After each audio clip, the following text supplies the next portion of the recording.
What is it about the Star Wars universe that keeps us coming back decades after we first heard the hum of a lightsaber?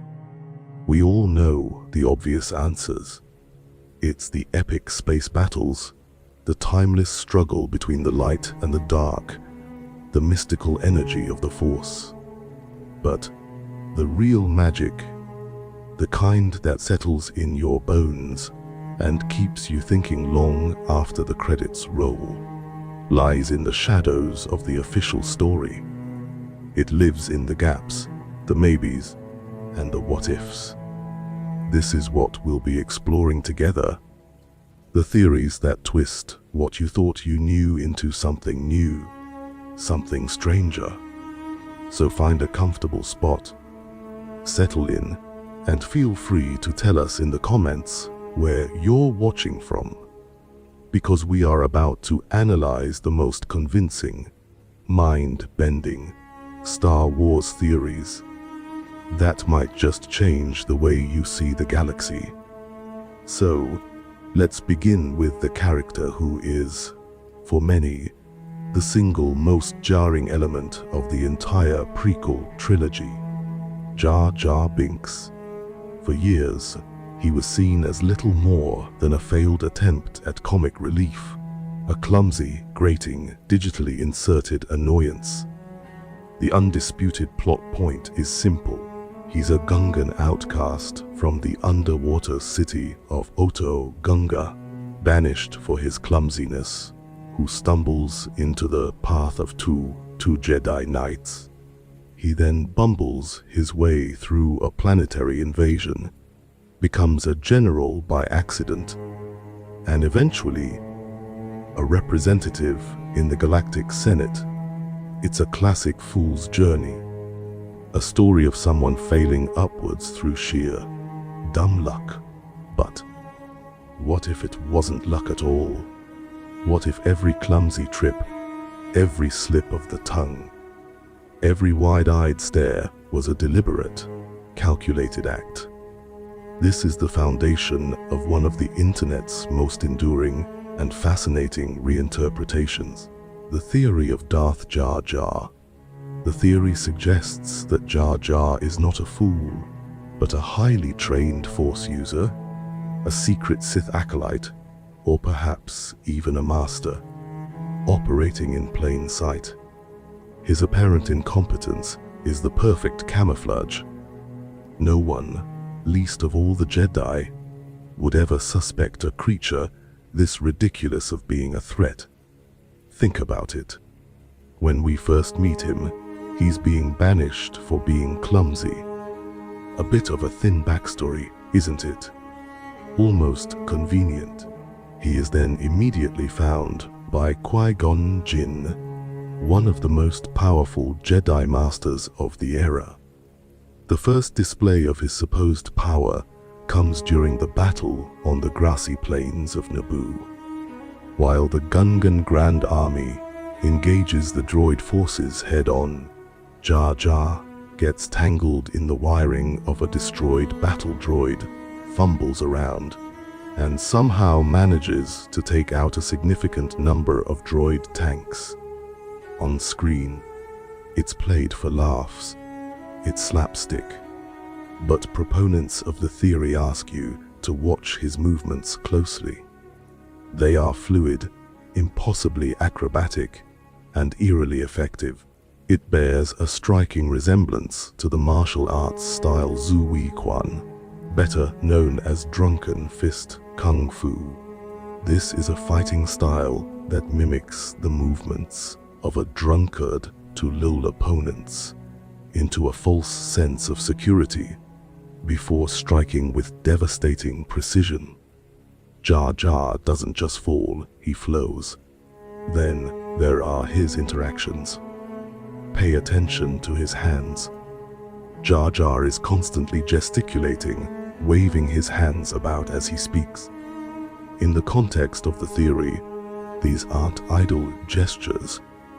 They are subtle, almost subliminal uses of the Force. When he needs to convince Boss Nass to give the Jedi a bongo submarine, he makes a subtle waving motion with his hand just before the boss changes his mind. A coincidence? Perhaps. But then you see him do it again and again. He seems to persuade people to do things that are against their better judgment, all while maintaining his facade of utter harmlessness. You'd think the two Jedi walking right beside him would notice these constant, low-key mind tricks, but that's the genius of the disguise. They're so busy being exasperated by his antics that they fail to see the manipulation happening right under their noses. It's a bit like a stage magician directing your attention to their right hand while their left hand is performing the trick.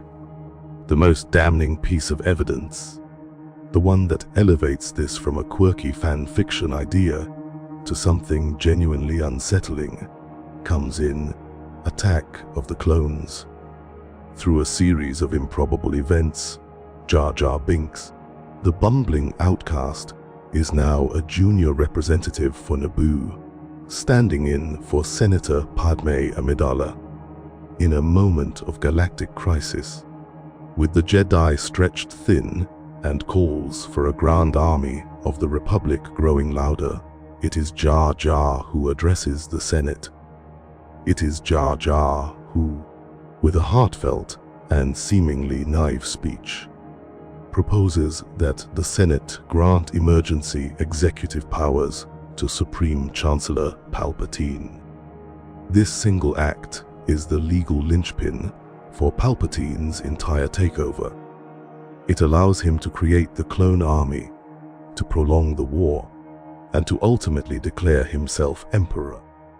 The official narrative would have you believe this was a tragic mistake, made by a well-meaning simpleton. But if you're wearing the Darth Jar Jar glasses, you see it for what it is: the final, critical move of a master conspirator, delivered by the one person in the galaxy no one would ever suspect. Palpatine, the master manipulator, needed someone to make the proposal for him to maintain his own illusion of reluctance. And who better than his hidden apprentice, his phantom menace, the fool no one would ever take seriously? It's a chilling thought that the fall of the Republic wasn't just engineered by a shadowy Sith Lord in a dark hood, but also by the goofy, floppy-eared creature tripping over his own feet in the corner. It's a truly unsettling image, isn't it? The fate of the galaxy resting on a motion proposed by a supposed buffoon. But the Darth Jar Jar theory, as compelling as it is, raises an immediate and crucial question.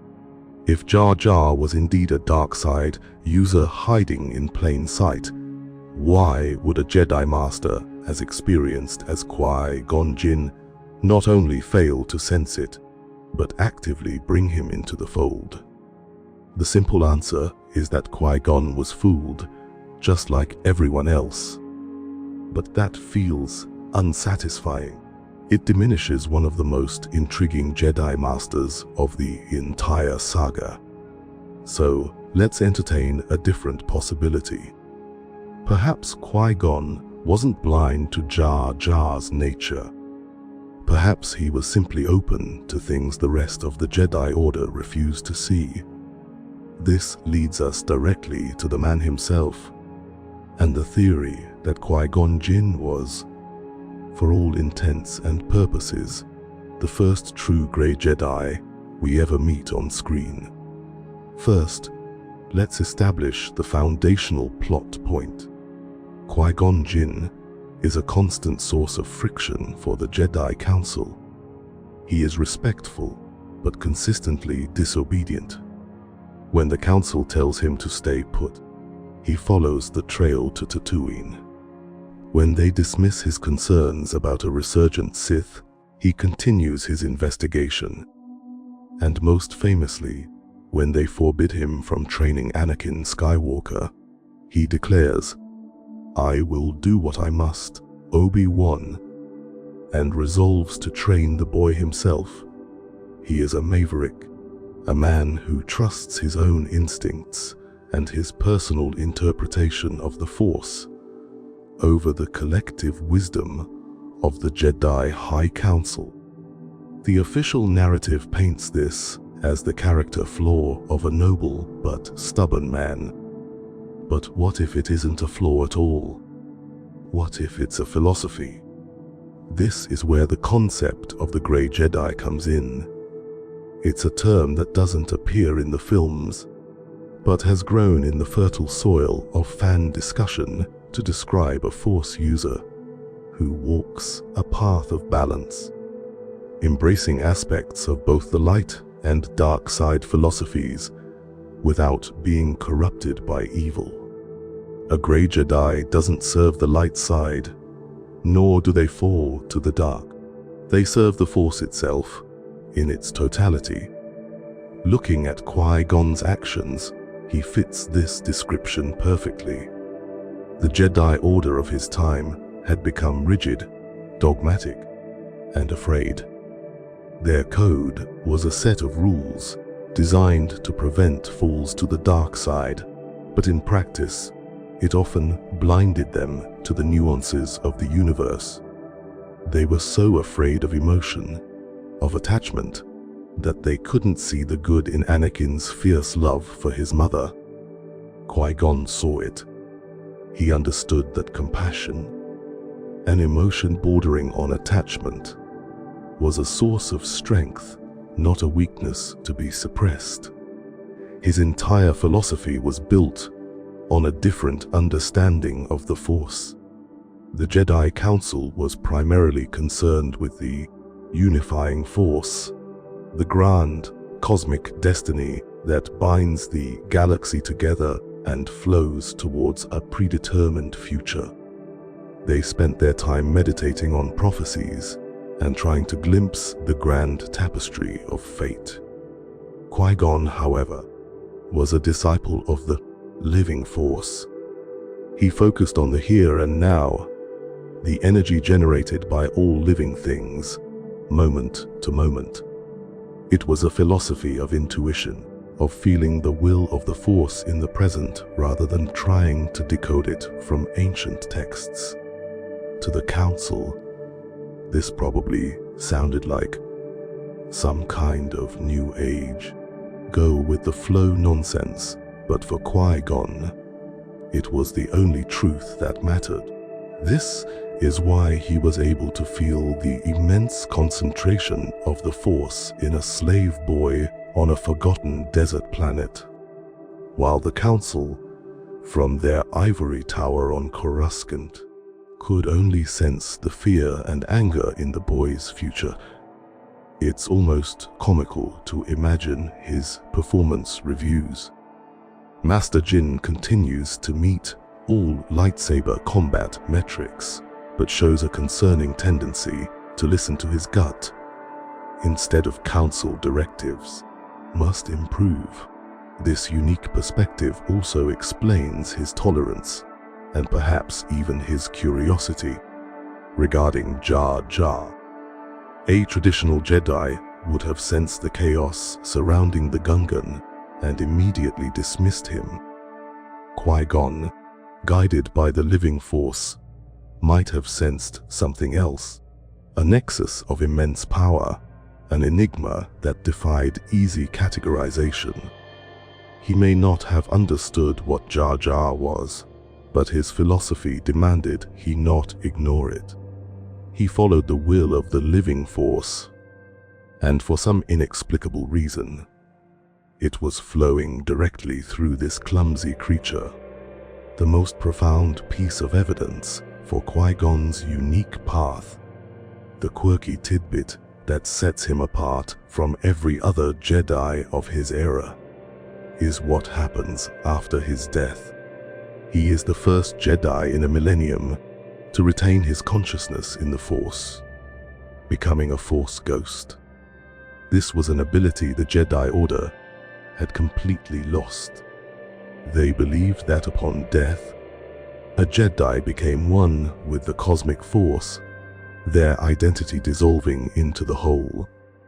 Qui-Gon, through his deep connection to the living force, discovered a path to immortality that the dogmatic, rule-bound Jedi couldn't even conceive of. He had to teach this technique to Yoda and Obi-Wan from beyond the grave. This proves, unequivocally, that his rebellious path was not a failed one. It was a more enlightened one. He found a deeper truth that the Order, in its arrogance, had forgotten. He wasn't just a rule breaker. He was a pioneer. He understood the Force in a way that was more complete, more balanced, and ultimately more powerful than the Jedi who outranked him, making him the perfect, tragic hero to find the Chosen One and set the entire galactic saga in motion. A man like Qui-Gon Jinn, so at odds with the institution he represented, forces us to reconsider the very nature of the Jedi Order he belonged to. He was a singular point of light, pushing against a rigid, unmoving structure. But across the aisle, in the deepening shadows, his great adversary, Darth Sidious, is presented as an equal and opposite singularity.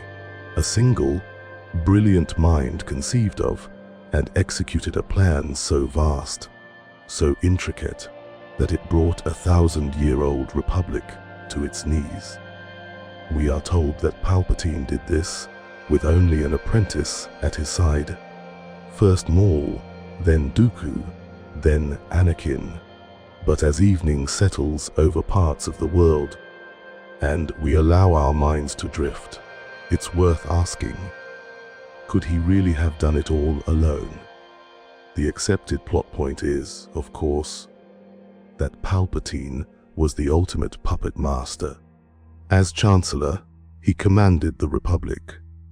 As Darth Sidious, he commanded the Separatists. He orchestrated a galactic war in which he controlled both armies, manufacturing crises and proposing solutions in a dazzling display of political theater. He moved the pieces from trade, Federation battleships to clone troopers, with the precision of a grandmaster. It is the story of a singular genius. But when you step back and truly consider the sheer scale of the operation, the idea of it being a two-man job begins to fray at the edges. Forget the dark side powers for a moment and think of it in practical terms. This wasn't just manipulating a few dozen senators. This was a conspiracy that spanned a decade and thousands of light years. Consider the logistics. You have the secret commission of a clone army on the remote world of Kamino. You have the simultaneous organization of a massive separatist movement, which involves uniting dozens of greedy, paranoid, and competing factions like the Trade Federation, the Techno Union, and the Intergalactic Banking Clan. You have to ensure their military development proceeds at the right pace. You have to manage supply lines, communications, and intelligence for both sides of a galactic war, all while running the day-to-day operations of the Republic and convincing everyone you're a kindly, avuncular public servant. It's like trying to be the secret CEO of both Apple and Google, while also serving as the President of the United States, with the ultimate goal of making the two companies destroy each other so you can take over the world. The administrative workload alone seems less like the work of a Sith Lord and more like the work of a supernatural project manager with an army of demonic interns. This is where the theory that Palpatine had help, significant, hidden help, truly takes root. And the single biggest clue is a name dropped on Kamino Sifo Dyas. When Obi-Wan investigates the clone army, the Kaminoans inform him that it was ordered 10 years prior by Jedi Master Sifo Dyas. This news completely baffles the Jedi Council. They know Sifo Dyas was killed around that time, and they certainly never approved the creation of an army. The official, tidied-up explanation we're given later is that Count Dooku, having already turned to the dark side, murdered Sifo Dyas, stole his identity, and placed the order for his new master, Sidious. Case closed, right? Not quite. One enormous question remains: who paid for it? Creating millions of clones, complete with advanced weaponry, ships, and training facilities, would be one of the most expensive undertakings in galactic history. You can't just put that on a dead Jedi's credit card. The Kaminoans are master cloners, not a charity. The sheer cost implies a source of funding so vast it could only come from a handful of places, and this opens the door to Palpatine's potential collaborators. The most obvious candidate is Palpatine's own master, Darth Plagueis. Palpatine tells Anakin the story of Darth Plagueis the Wise, a Sith Lord who could manipulate life itself, and claims to have killed him in his sleep. But Sith are, by definition, liars. What if Plagueis was still alive, a silent partner in the grand plan? In his public life, Plagueis was Higo Damask, a powerful and unimaginably wealthy magister of the banking clan. He would have had the motive, the means, and the financial clout to fund the clone army without anyone batting an eye. Perhaps the tragedy of Darth Plagueis the Wise wasn't a tragedy at all, but a corporate restructuring. Or perhaps the conspiracy was even larger. What if the rule of two, one master, one apprentice, was merely the public doctrine of the Sith, a convenient lie to keep their enemies underestimating them? It's possible a larger Sith cult, an order of dark side acolytes embedded in the highest echelons of corporate and political power, was working behind the scenes. This network would be the ones arranging the finances, smoothing over logistical hurdles, and silencing anyone who got too close. Members of the banking clan, the commerce guilds, even the Kaminoans themselves could have been part of this shadow organization. Think of the Kaminoans. They are remarkably incurious about the whole affair. A mysterious figure orders an army for an organization that doesn't know it wants one. The funding appears from an unknown source, and they just go with it. Their complicity seems to stretch the bounds of simple business. Viewing the fall of the Republic through this lens makes it a far more profound tragedy. It wasn't just conquered by one singularly brilliant villain. It was eaten away from the inside by a widespread, systemic corruption. A conspiracy so deep and so patient that by the time the war started, the Republic was already a hollow shell. Palpatine wasn't a lone wolf. He was merely the public face of a much older, much larger darkness. When we consider the possibility of a Sith conspiracy far larger and older than just one man, the actions of the Jedi Council begin to look less like measured wisdom and more like frantic desperation. They were facing a darkness that had outmaneuvered them for generations, a rot that had spread through the very foundations of the Republic they were sworn to protect. And in the face of this overwhelming, ancient threat, they placed all their hope on a single, fragile thing, a prophecy, an ancient text pulled from their archives, foretelling a savior. As late afternoon turns to evening in places like Romania, it's the perfect time to think about twilight, about the shifting space between light and dark, and how easily one can be mistaken for the other.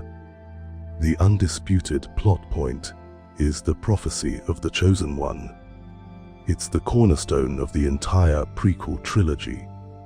The prophecy, likely gathering dust in the Jedi archives until Qui-Gon's discovery, foretold of an individual who would be conceived by the midi-chlorians themselves, born without a father. This powerful being, it was said, would be the one to bring balance to the Force. For the Jedi, the interpretation was straightforward. The Force has a light side and a dark side. The Jedi represent the light. The Sith, their ancient enemies, represent the dark. Therefore, bringing balance to the Force must mean the complete and utter destruction of the Sith, leaving only the Jedi and the light. It's a simple, comforting, and self-serving interpretation. When Qui-Gon Jinn presents them with Anakin Skywalker, a boy with an impossibly high midi-chlorian count and a mysterious conception, they are forced to confront the possibility that this is him. But here is the what if that turns the entire saga on its head. What if the Jedi completely misunderstood the definition of the word balance? This theory suggests that we, the audience, and the Jedi Council are victims of the same biased thinking. We assume that the light side is the Force's natural, default, healthy state, and the dark side is a sickness, a corruption. But what if the Force itself doesn't see it that way? What if the Force, as a cosmic entity, desires true equilibrium between its two aspects? Balance isn't about one side winning a total victory. That's a monopoly. True balance is about equality. Now, look at the state of the galaxy at the beginning of The Phantom Menace. On one side, you have the Jedi Order in its prime. There are thousands of them. Knights, masters, Padawans, all serving the light, all connected to the Force. They have a massive temple on the galactic capital and wield significant political influence. On the other side, you have the Sith.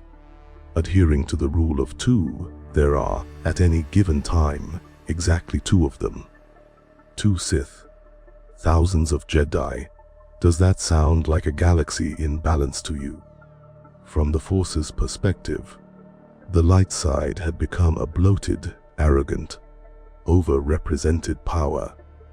It had grown complacent and dogmatic, so sure of its own righteousness that it couldn't see the darkness growing right under its nose.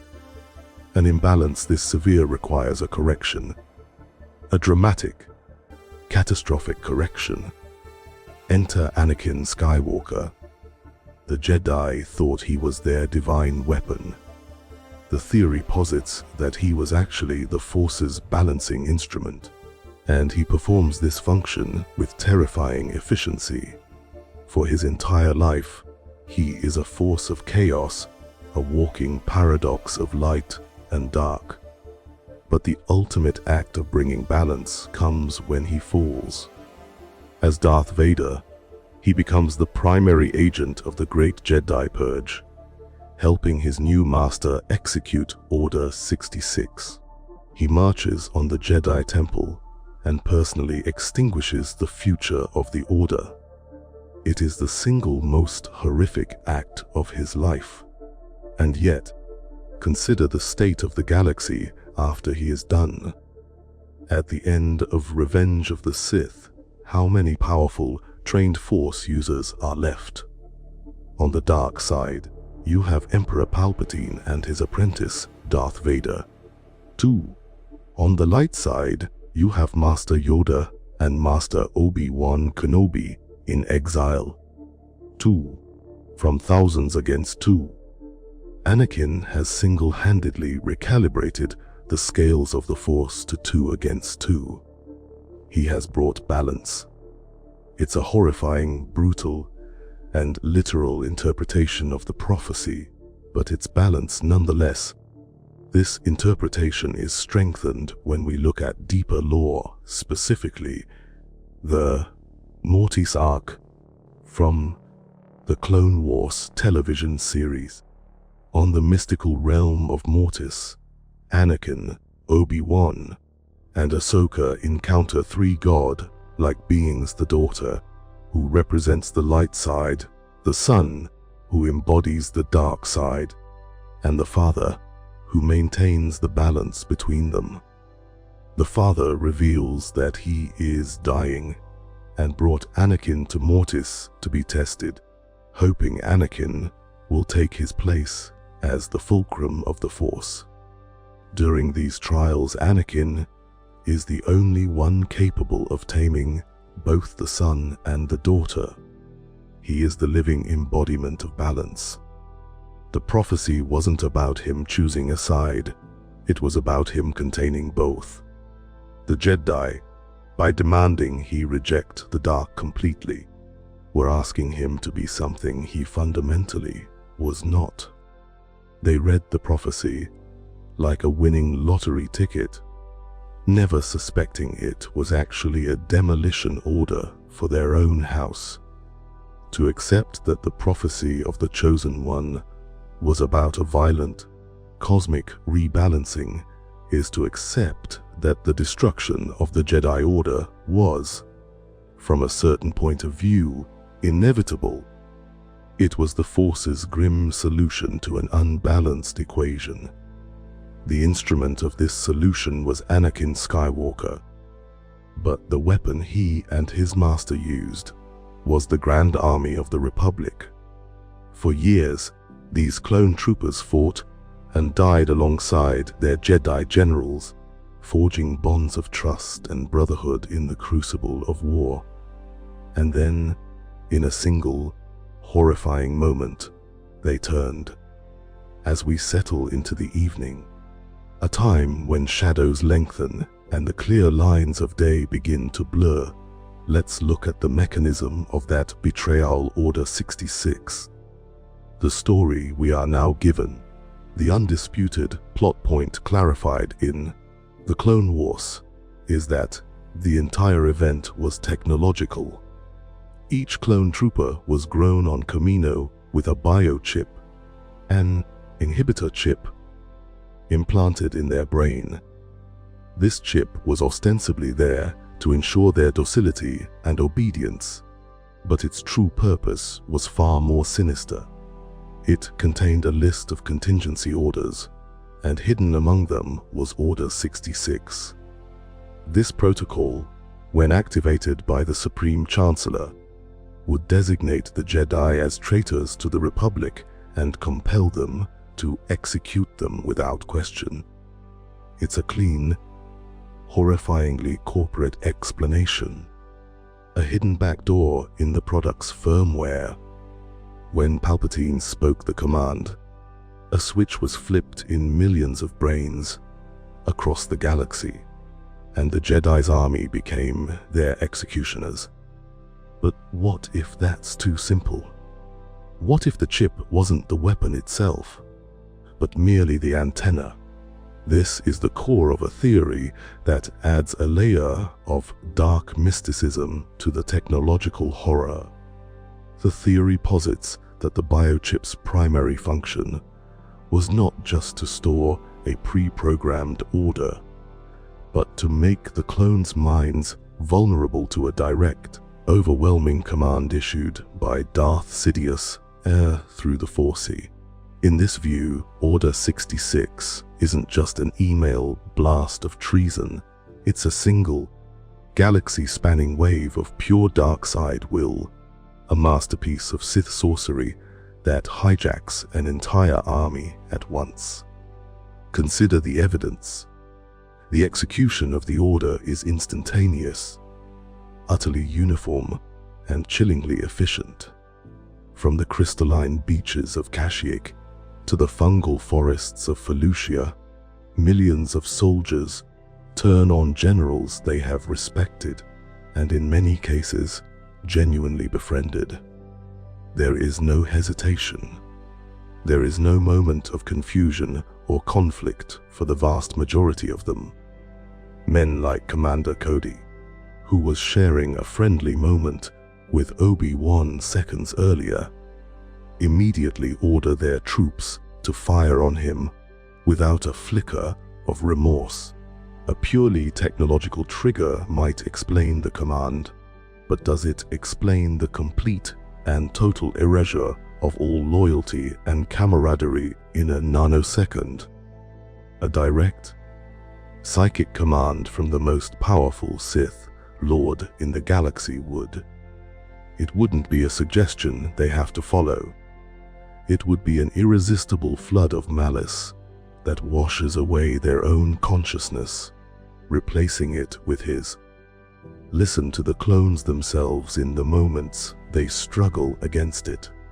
When Captain Rex finally breaks through his conditioning to warn Ahsoka Tano, his words are telling. He doesn't say, "We've been given a new order." He cries out, "I am not myself." He describes a presence in his head fighting for control. This language suggests something far more invasive than a simple protocol. It sounds like demonic possession on a mass scale. The clones who succumb to the order also change. Their personalities flatten, their voices become robotic and cold. They are no longer the individuals we came to know. They are puppets.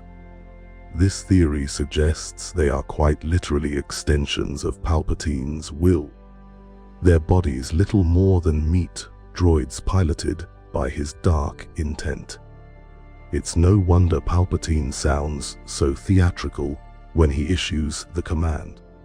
Execute Order 66 isn't just him activating a program, it's him casting a spell.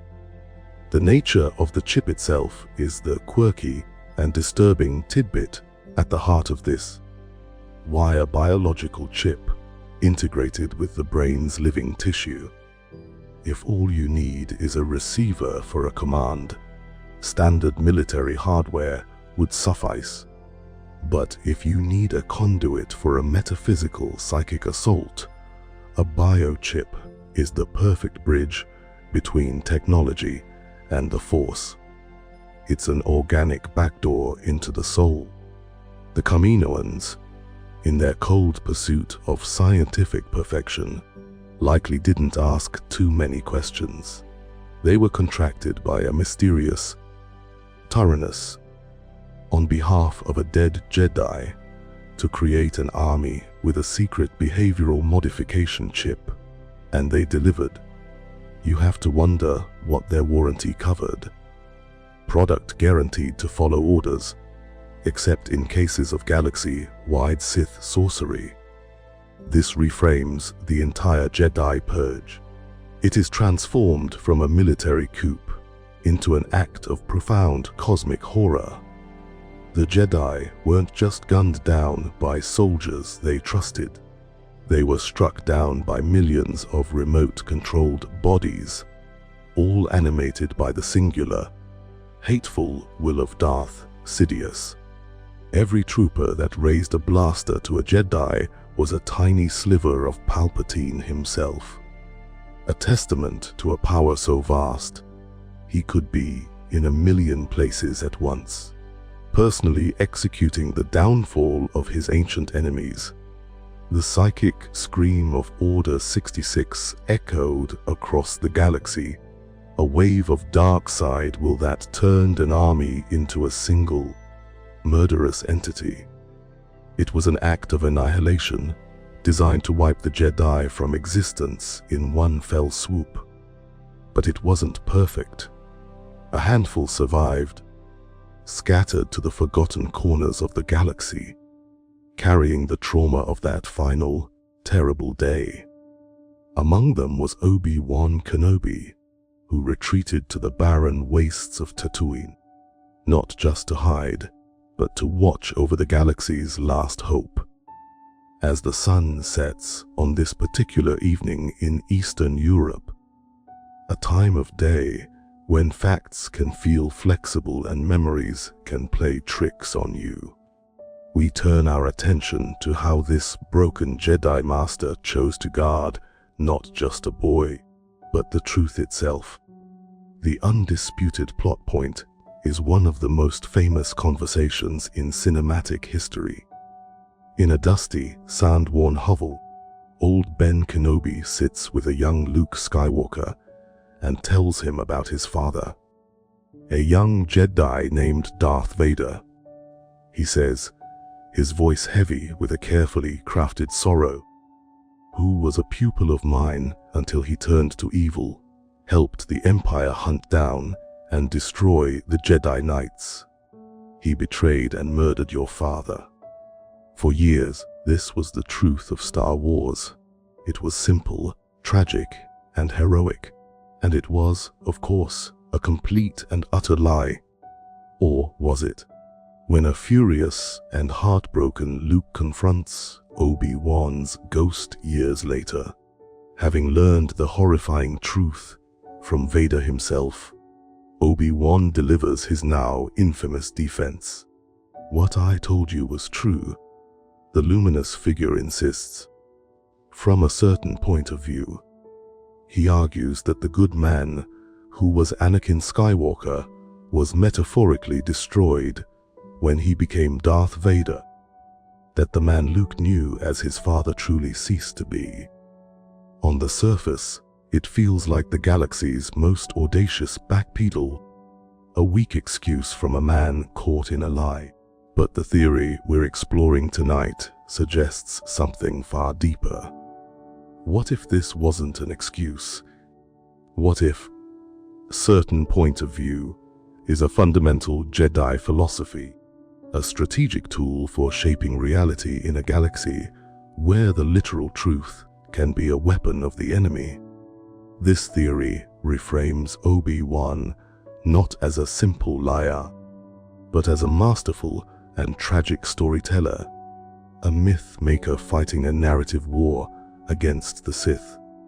After the horrors of the Clone Wars and the Purge, Obi-Wan understood something the old Jedi Council never dared. Wars are not just won with armies and lightsabers. They are won with stories. They are won with hope. And the unvarnished truth of Luke's parentage was a hope killer. Imagine for a moment that he had been completely honest. Luke, the reason you've been stuck on this dust ball is because your father is the second most evil man in the galaxy. He's a cyborg monster who helped slaughter my friends and personally murdered children. Anyway, here's his old laser sword. Try not to think about the atrocities it's probably committed. Your destiny is to go kill him. Good luck! No hero could be born from such a toxic truth. A boy given that burden would either collapse into despair or, far worse, be drawn to the immense, dark power of his lineage. So Obi-Wan, the Guardian, made a choice. He chose to protect Luke not just from the Empire, but from the truth. He constructed a better one. He created the myth of Anakin Skywalker, the noble Jedi Knight, the great star pilot, the loyal friend, betrayed and murdered by the villainous Darth Vader. This story gives Luke a firm foundation. It gives him a clear enemy to fight and a heroic legacy to aspire to. It's the difference between handing someone a clean, sharpened sword and a tangled, rusty mess of metal. One is a weapon, the other is a burden. Obi-Wan's Lee was an act of narrative alchemy, transmuting a horrifying truth into an inspiring legend. He was curating the past to save the future, a bit like creating a social media profile for the galaxy's most dysfunctional family, showing only the flattering angles. This idea of truth being malleable isn't alien to the Jedi. Their prophecies are ambiguous. Their teachings are filled with metaphor. Their own code is a way of structuring their perception of reality. Obi-Wan was simply taking this Jedi tradition to its desperate, logical extreme. He had seen the Sith twist the entire galaxy's perception of reality to seize power. His response was to fight back with a narrative of his own. After 20 years of doing little more than meditating, and maybe picking up some desert-based hobbies, his perspective was honed to a razor's edge. He knew the ideal of Anakin Skywalker was far more powerful than the reality of Darth Vader. So when he says, "From a certain point of view, we are perhaps meant to see it not as a confession of deceit, but as a lesson in wisdom," he is a man so broken by the past that he is willing to carry the weight of a lie to give the future a chance to be free of it. He sacrificed his own integrity, at least in the conventional sense, so that Luke could have an uncomplicated ideal to champion. He was guarding the boy's soul, not just his body, proving that sometimes, in a war for the heart of the galaxy, the most powerful thing you can give a hero is a better story to believe in. To see a legend like Boba Fett as a master of branding rather than bounty hunting is to appreciate the power of perception in a galaxy full of rogues and storytellers.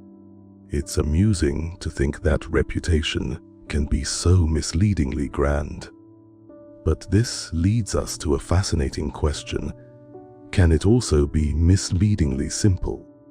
This brings us from the quiet deserts of Tatooine to the bustling, grimy underworld, and to the man in the dented Mandalorian armor who haunts its shadows, Boba Fett. The legend of Boba Fett is an undisputed cornerstone of the Star Wars mystique. He is the epitome of quiet cool.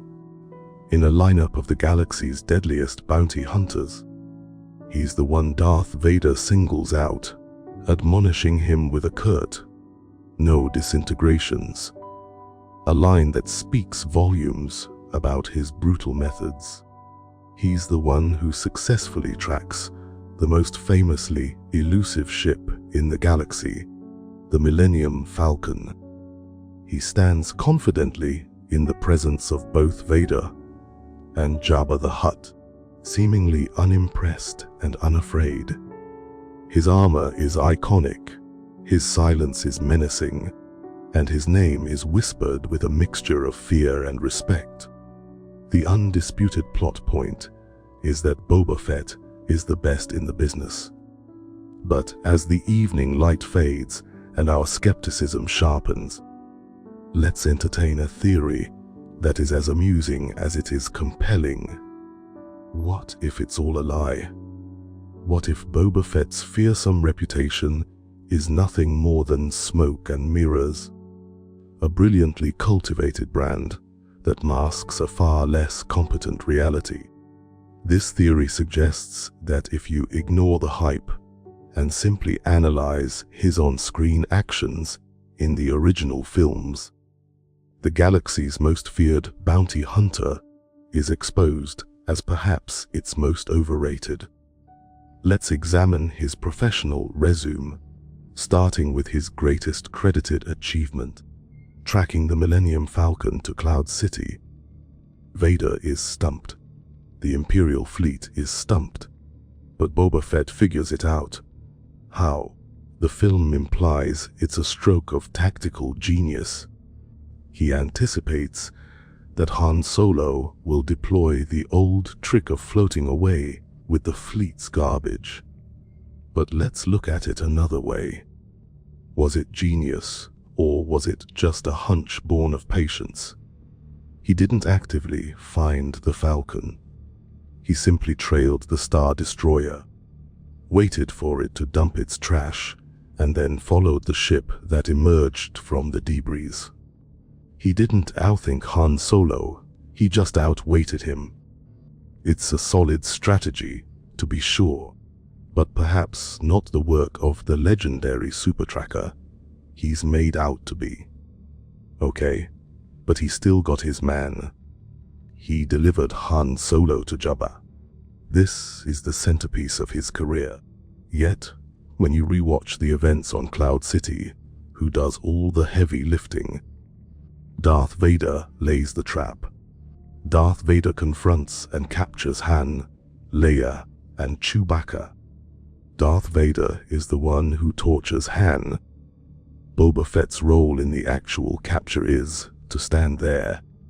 He offers a single, ignored protest about Han being put into the carbonite freezer. His entire job consists of watching Vader do the work, and then loading a frozen slab onto his ship. The slave eyes. He's not the master hunter who brought in the galaxy's most wanted smuggler. He's a glorified intergalactic delivery driver who was in the right place at the right time. He got the bounty for a capture orchestrated and executed entirely by his client. This brings us to his final appearance in the original trilogy, the moment that should have been his blaze of glory, but instead became the most damning evidence against him. He's at Jabba's side, the Hutt's most prized enforcer, at the Great Pit of Carkoon.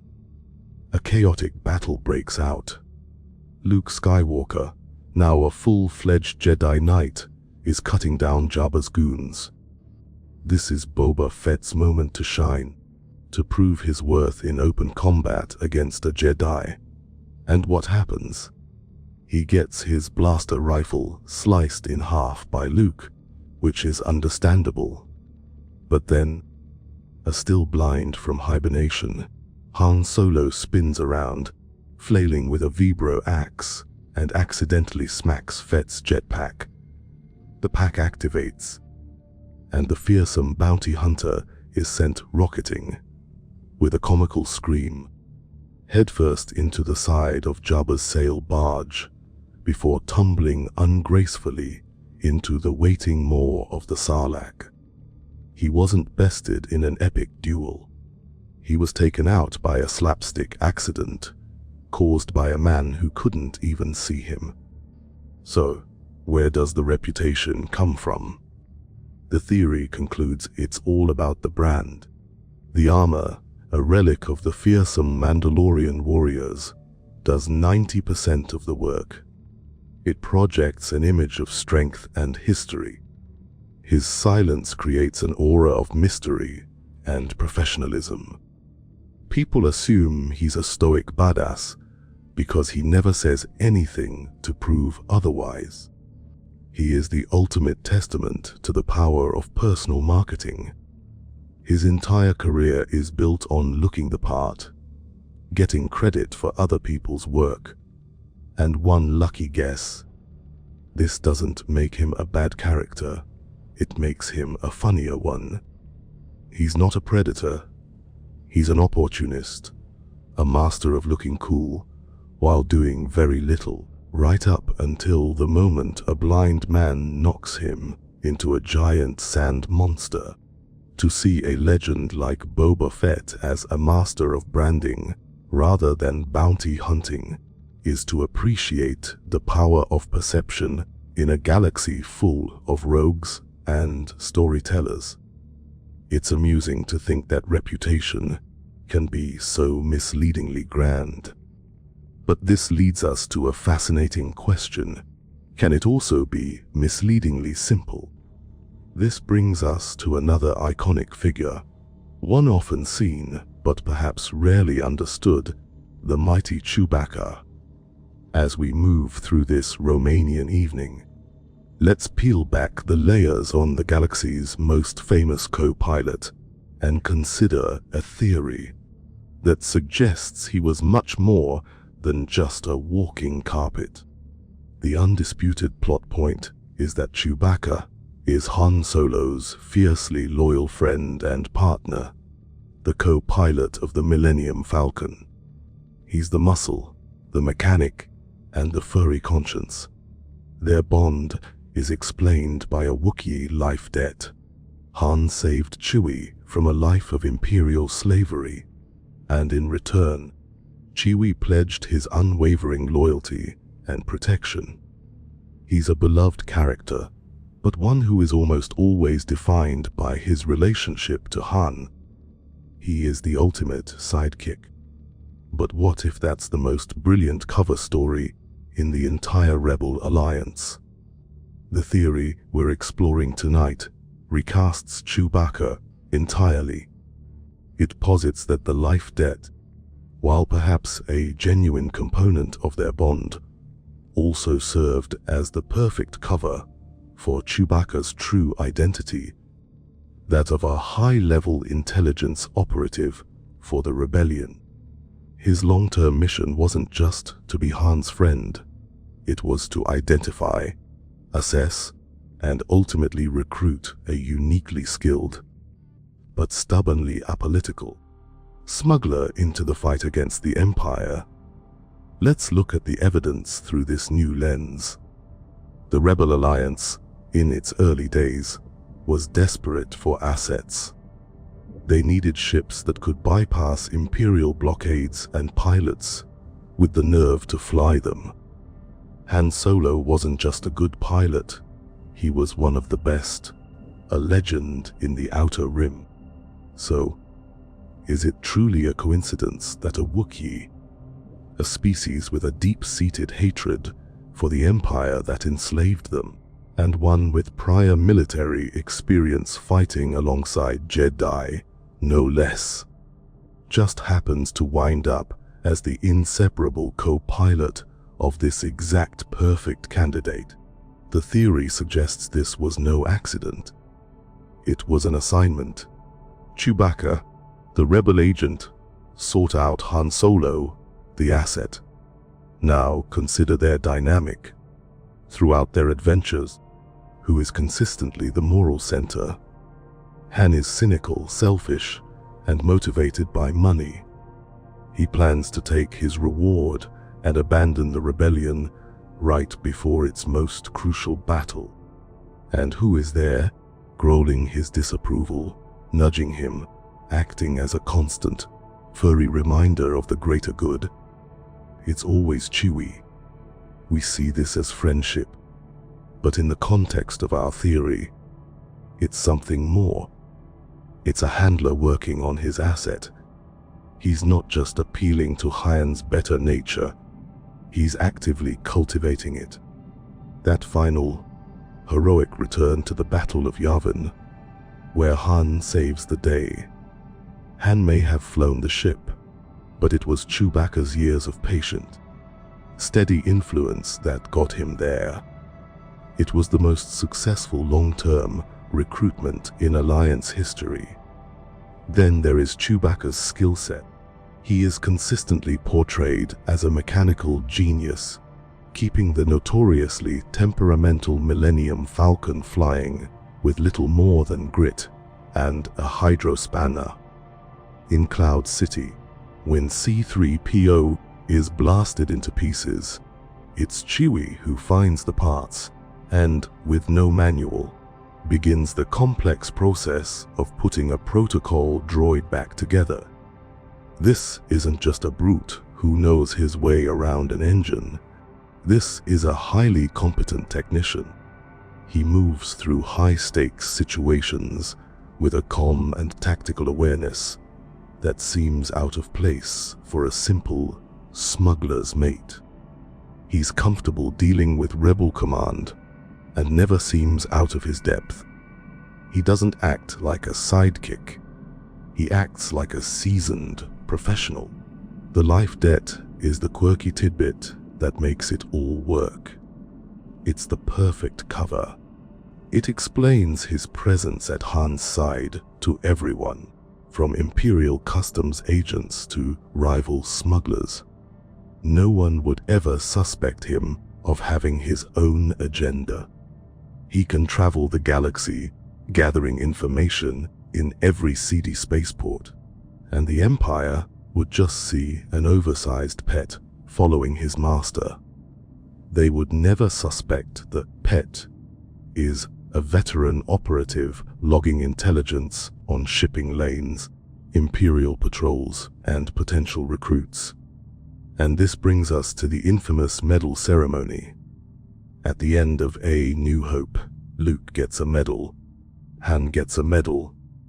Chewbacca, who was just as instrumental, gets a hearty roar and a pat on the back. For years, fans have called this a terrible snub, but the theory offers a brilliant explanation. You don't publicly award a medal to one of your top undercover agents for successfully completing a mission.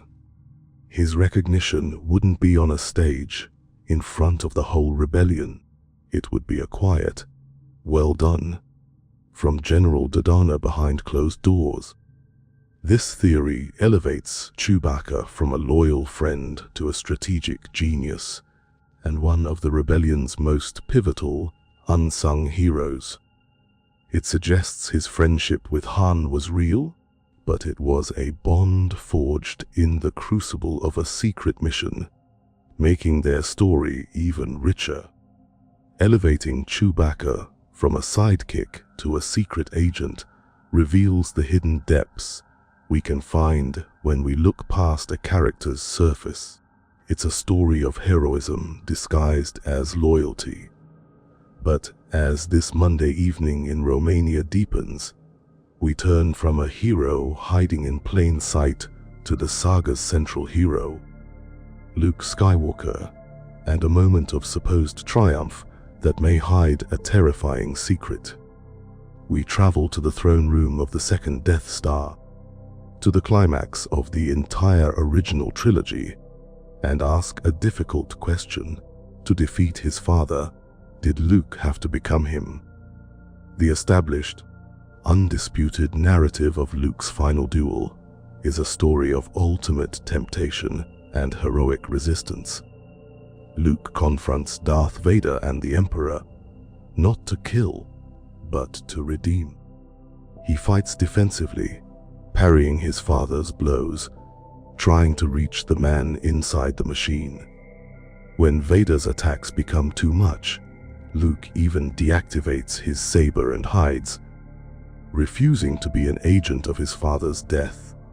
The turning point comes when Vader probes Luke's mind, discovers Leia is his daughter, and threatens her. "If you will not turn to the dark side," Vader taunts, "then perhaps she will." This is the catalyst. Luke ignites his saber, screams, "Never!" and unleashes a furious assault, beating Vader into submission and slicing off his mechanical hand. In the aftermath, he looks at his own cybernetic hand, sees his reflection in his father, and heroically casts his weapon aside, rejecting the Emperor and declaring himself a Jedi. It is a perfect hero's moment. But the theory we are about to explore offers a darker and perhaps more profound interpretation. It suggests that when Luke screams and attacks, he isn't just brushing up against the dark side. He isn't just using his anger. For those few frantic, desperate moments, he completely and utterly falls. His victory over Darth Vader isn't a Jedi victory, it's a Sith victory, achieved through the very power he sought to destroy. Let's look at the evidence, at the anatomy of that final assault. The first clue is the choreography. Luke's fighting style changes dramatically. Gone is the measured, two-handed control of a Jedi Knight. He is a whirlwind of pure rage. He swings his green saber with one hand, using brutal, powerful, hammering blows. He is screaming, his face a mask of hate. He relentlessly pushes Vader back, forcing his father to stumble, to give ground, to fall. This is not the precise art of a Jedi duel. This is a beating. It's raw, unrestrained, and fueled by the purest, most potent dark side emotions.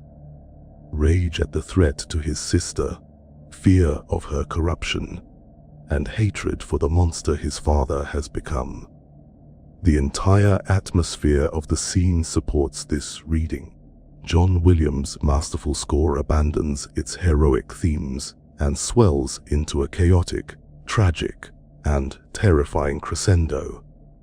The lighting flashes, red on green, casting the duel in the stark colors of the dark and the light, with Luke becoming a blur of aggressive motion. And then there is the Emperor. Throughout the fight, he has been tempting Luke, goading him. But in this final moment, he is no longer tempting. He is triumphant. Good. He cackles, his voice dripping with satisfaction. Use your aggressive feelings, boy. Let the hate flow through you. Palpatine is not an idiot. He knows what a fall to the dark side looks like. And in that moment, he sees it happening. He believes he has won. He's so sure of his victory that he's already workshopping his celebratory speech. This leads to the quirky and powerful core of the theory. Luke's redemption isn't about resisting the fall, it is about coming back from it. The pivotal moment is not him throwing the lightsaber away. The pivotal moment is him looking at his own black, mechanical hand, and then at the sparking, severed stump of his father's arm. In that instant, he sees the terrifying parallel. He sees what he has become. He has won the fight, but he has lost his soul. And it is from that point, from the very bottom of the abyss, that he makes a choice.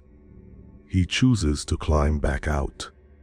When he throws his weapon aside and confronts the Emperor, his famous line, "I am a Jedi, like my father before me," takes on a whole new, profound meaning. It's not a declaration of purity. It is an act of reclamation. He is not saying, "I am a perfect Jedi who never faltered." He is saying, "I have seen the same darkness that took my father. I have let it into my heart. I have used its power. And now I am rejecting it. I am choosing the path he could not." It makes his victory infinitely more meaningful. It's not the victory of a man who was never touched by darkness, but of a man who was strong enough to let it in, use it, and then cast it out. He didn't just defeat a Sith Lord in combat, he defeated the Sith Lord living inside himself. It's a messy, terrifying, and deeply human victory. A reminder that true strength isn't about an absence of darkness, but the will to return to the light. Luke Skywalker's victory in the throne room is one of the most powerful moments in the saga. It's a triumph not just over the Emperor, but over his own inner darkness. We watch Darth Vader find his redemption, lifting his master and hurling him into the Death Star's reactor core. There is a flash of blue energy, a final, silent scream swallowed by the explosion, and the ultimate evil in the galaxy is gone. The war is over. The heroes have won. For years, this was the definitive ending. But as the evening deepens here in Romania, a time for reflection and long shadows, we must ask a question that fans have pondered for decades. Would a master strategist like Palpatine, a man who planned for every eventuality, truly have no plan for his own death? The undisputed plot point is that Emperor Palpatine dies at the Battle of Endor. He is betrayed by his apprentice. His body is consumed by the station's core, and the entire Death Star is destroyed moments later. On 1,000 worlds, from the towers of Coruscant to the forests of Endor, the galaxy celebrates its liberation. It's a clean, satisfying, fairy tale ending. But the character of Palpatine, as we've come to understand him, has never been one for clean endings. He was a meticulous planner, a grandmaster playing a game of chess that spanned generations. To believe he had no posthumous contingency is to underestimate the depth of his paranoia and the sheer scale of his ego. This is where we venture into the rich, imaginative world of fan theories that flourished in the long years after Return of the Jedi, long before his cinematic return was ever conceived. Fans wrestled with this exact problem. The first and most logical theory was that of the Imperial Remnant. The Empire was a galaxy-spanning government. The Emperor's death wouldn't simply dissolve it overnight. It would create a power vacuum. Fleets, armies, and ambitious moffs on 1,000 worlds would now be leaderless. This theory suggested the New Republic wouldn't face a single, coherent empire, but a fractured, chaotic collection of warlords, each vying to become the new emperor. The war wasn't over, it had just become messier. A second, more personal theory was that of a hidden heir or secret apprentice. We knew of Maul, Dooku, and Vader, but Palpatine was the master of secrets. What if he had another apprentice in reserve? A hidden trump card, trained in the dark side, waiting in the wings for the moment Vader would inevitably be replaced. This figure would emerge from the unknown regions, or some forgotten corner of the galaxy to rally the Empire and carry on the Sith legacy. It was a compelling idea because it allowed for a new, personal antagonist to rise from the ashes of the old one, someone to directly challenge Luke Skywalker. You have to imagine the Imperial HR department had a very strange succession plan in place. But the most chilling theory, one that was eventually woven into the new canon in the form of Operation Cinder, was the idea of a galactic dead man switch. This theory posited that Palpatine was the ultimate narcissist. The Empire was not for the good of its citizens, it was for him. Therefore, if he were to be killed, the Empire had no more reason to exist. His final command would be an order for the Imperial military to turn on its own galaxy, to burn worlds, destroy infrastructure, and slaughter billions. The logic is as simple as it is monstrous. If I can't have the galaxy, no one can. It's not just losing the game. It's flipping the table and setting the whole room on fire on your way out. Perhaps the most enduring and detailed theory, however, came from the original expanded universe novels, which for decades served as the unofficial sequel for many fans. This is the quirky and fascinating tidbit of the clone emperor. In these stories, it was revealed that Palpatine, the man who commissioned a clone army, had a secret cloning facility of his own on a fortress world called Beast. He had perfected the art of transferring his consciousness from a dying body into a fresh, young clone of himself. For a huge portion of the fan base, this was the answer. Palpatine didn't truly die at Endor. His spirit simply fled across the galaxy to its new vessel. It was the ultimate dark side power, the ultimate perversion of the Force Ghost's immortality, and the ultimate cloud backup for an evil genius. This idea that Palpatine had achieved a kind of technological and dark side immortality became the cornerstone of post-Endor fan lore. It explained how he could return, more powerful than ever, to wage a new war against the heroes we thought had already won. It cemented his status as the ultimate evil, a threat that couldn't be simply thrown down a shaft. Decades before we ever saw it on screen, the idea that, somehow, Palpatine returned was born from the fans' own understanding of his character. They knew that a man that evil, that cunning, would never, ever let something as trivial as death get in the way of his plans. The shadow of the Emperor, as we've seen, could theoretically stretch far beyond his death, a testament to a villain so meticulous he even planned his own afterlife. We've explored the grand strategies of Sith Lords and the secret histories of heroes. We've treated these events as history, as a series of facts to be analyzed. But now, as the evening in Romania grows later and the world outside becomes quieter, it's time to pull the camera back. Way back. Let's ask a new kind of question. All of these stories, from the tragedy of Anakin to the triumph of Luke, who is telling them to us? The theory we are about to explore is a meta-narrative, one that reframes our entire relationship with the saga. It's the idea that we are not watching an objective historical account.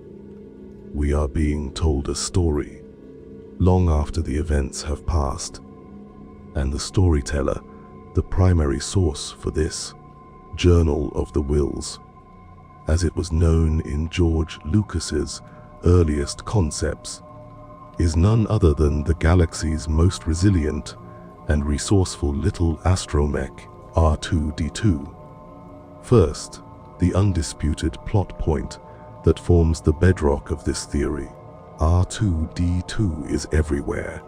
He is one of only 2 characters to appear in all 9 films of the core saga.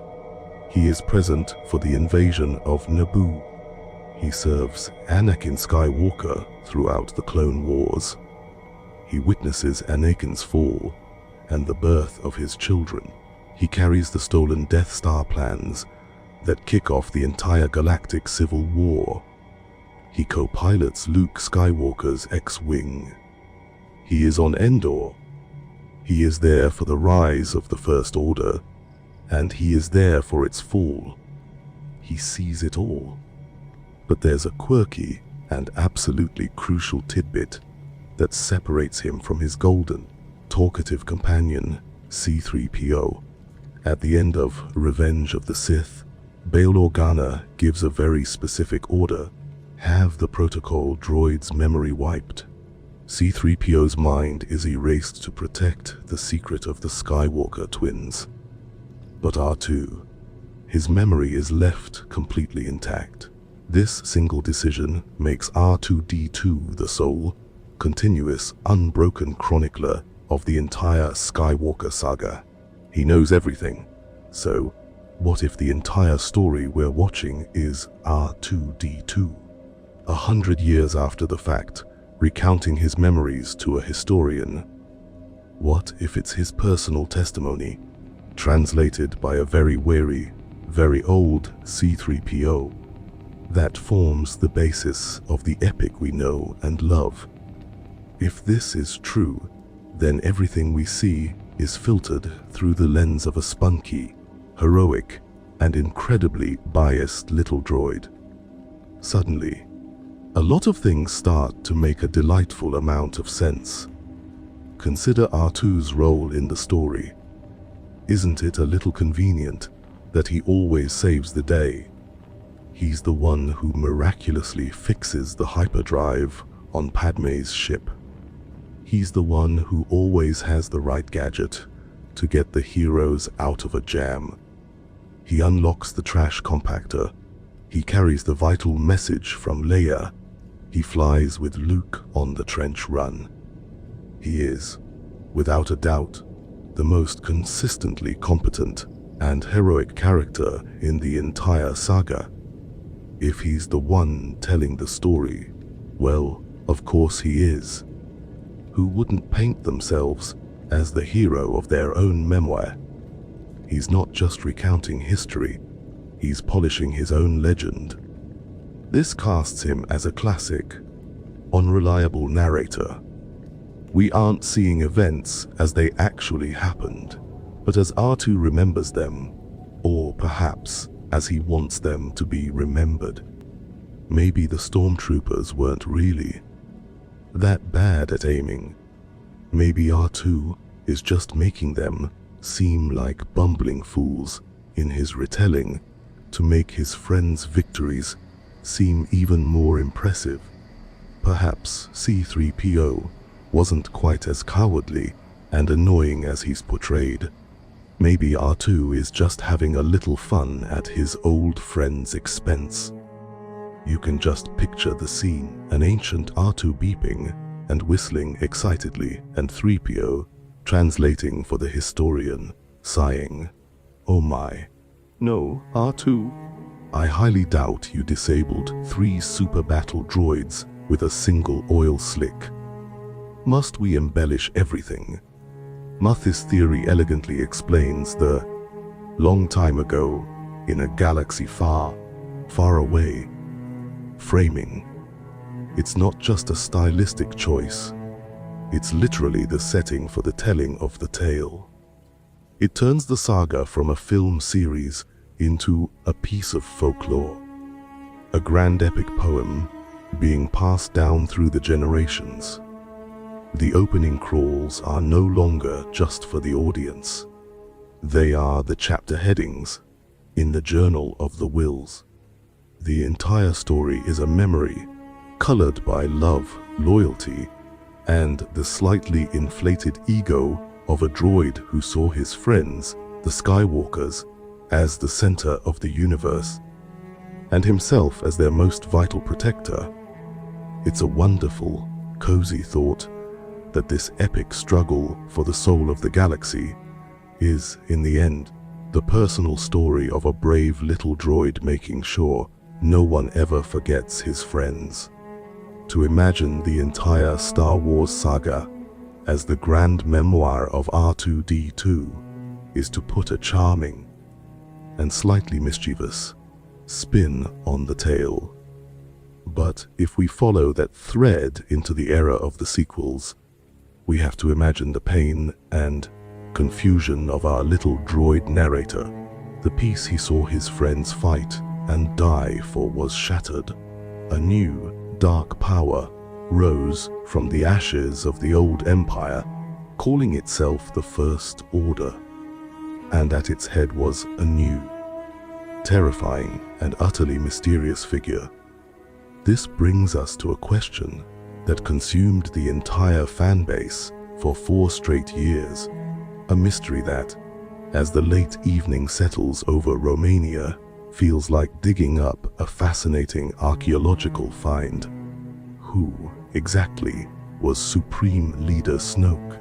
The undisputed plot points presented to us in The Force Awakens and The Last Jedi painted a tantalizingly incomplete picture.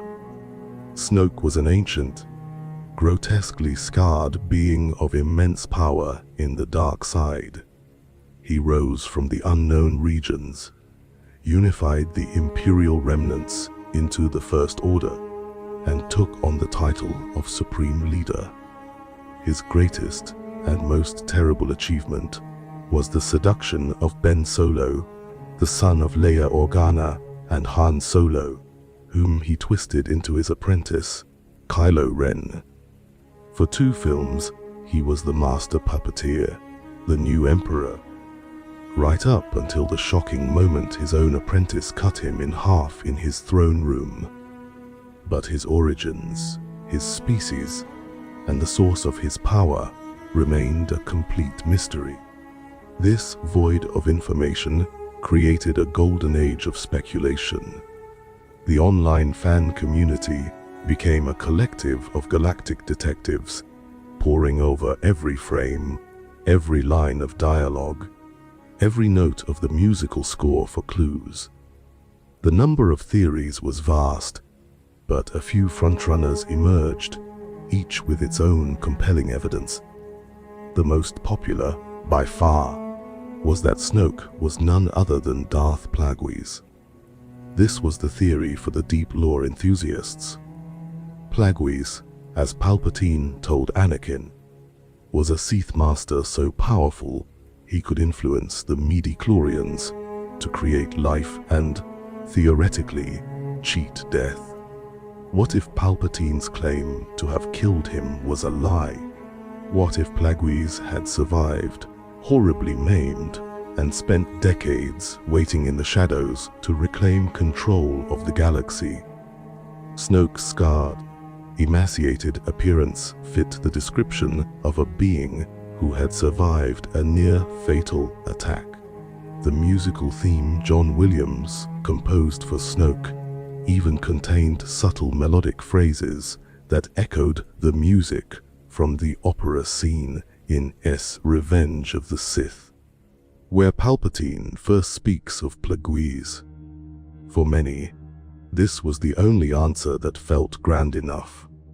Another prominent theory suggested Snoke was a completely new entity, an ancient darksider from outside the known galactic power structures. Perhaps he was a rival to the Sith, a practitioner of a different, forgotten dark side tradition.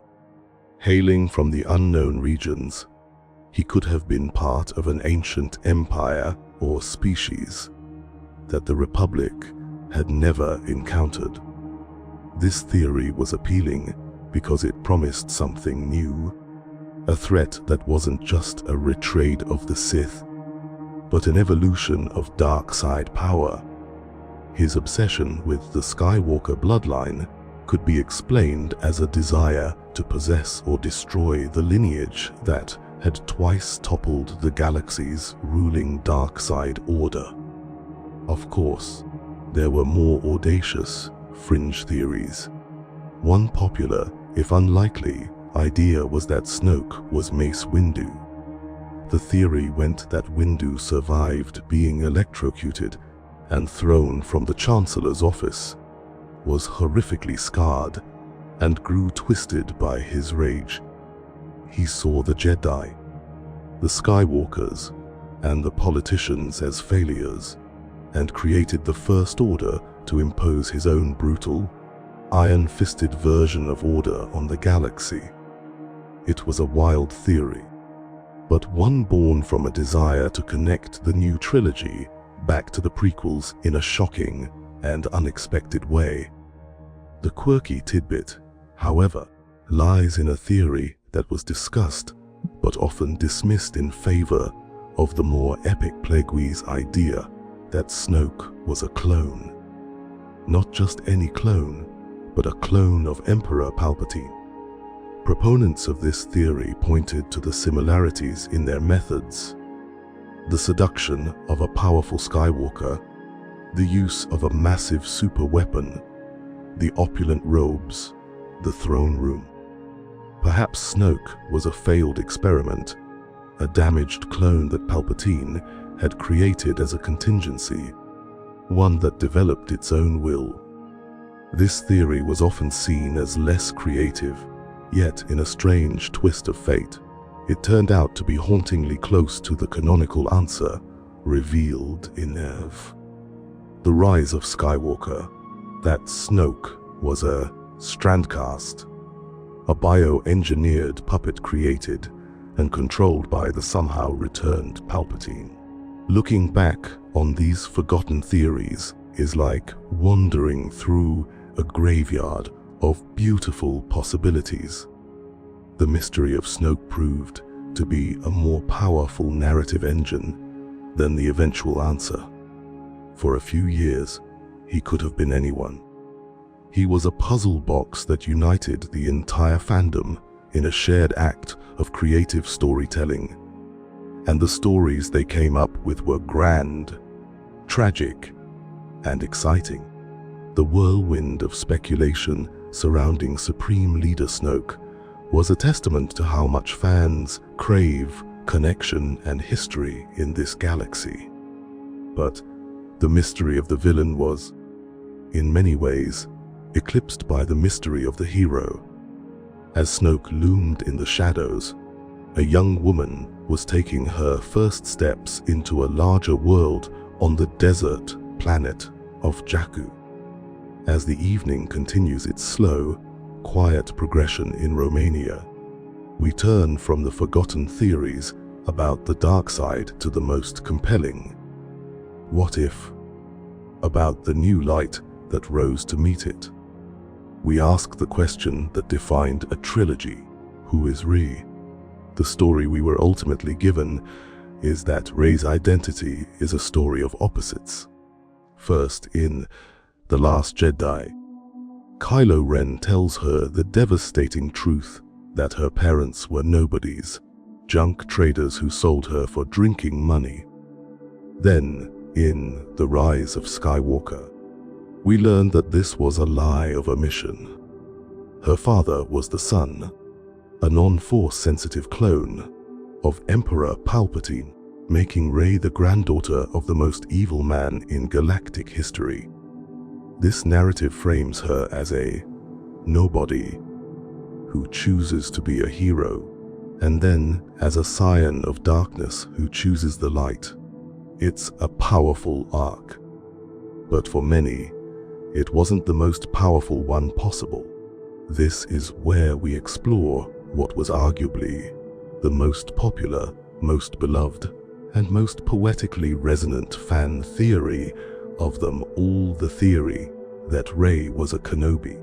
This isn't an argument about what of is canon, but a gentle exploration of the story that could have been, a story many felt was woven into the very fabric of the first two films. The theory posits that Rey is the granddaughter of Obi-Wan Kenobi, and in doing so, it reframes the entire sequel trilogy into a beautiful, symmetrical poem.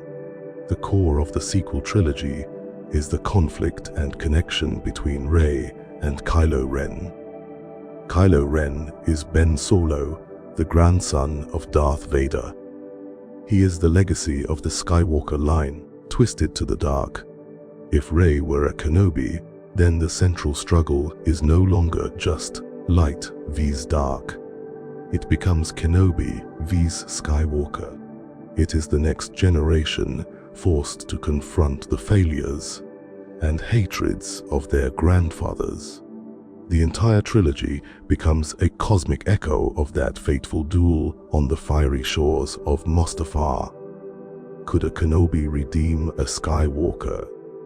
Could the bond between them heal the wound that sundered the galaxy a generation before? That a Kenobi would rise to face down the legacy of Anakin Skywalker has a power, a narrative elegance that is almost Shakespearean. A random Palpatine showing up feels like a plot twist. A Kenobi feels like destiny. The clues that pointed to this connection were numerous and tantalizing. Let's start with the Skywalker lightsaber, the one built by Anakin and passed to Luke. When Rey touches it in Maz Kanata's castle, it calls to her, giving her a powerful Force vision. But why her?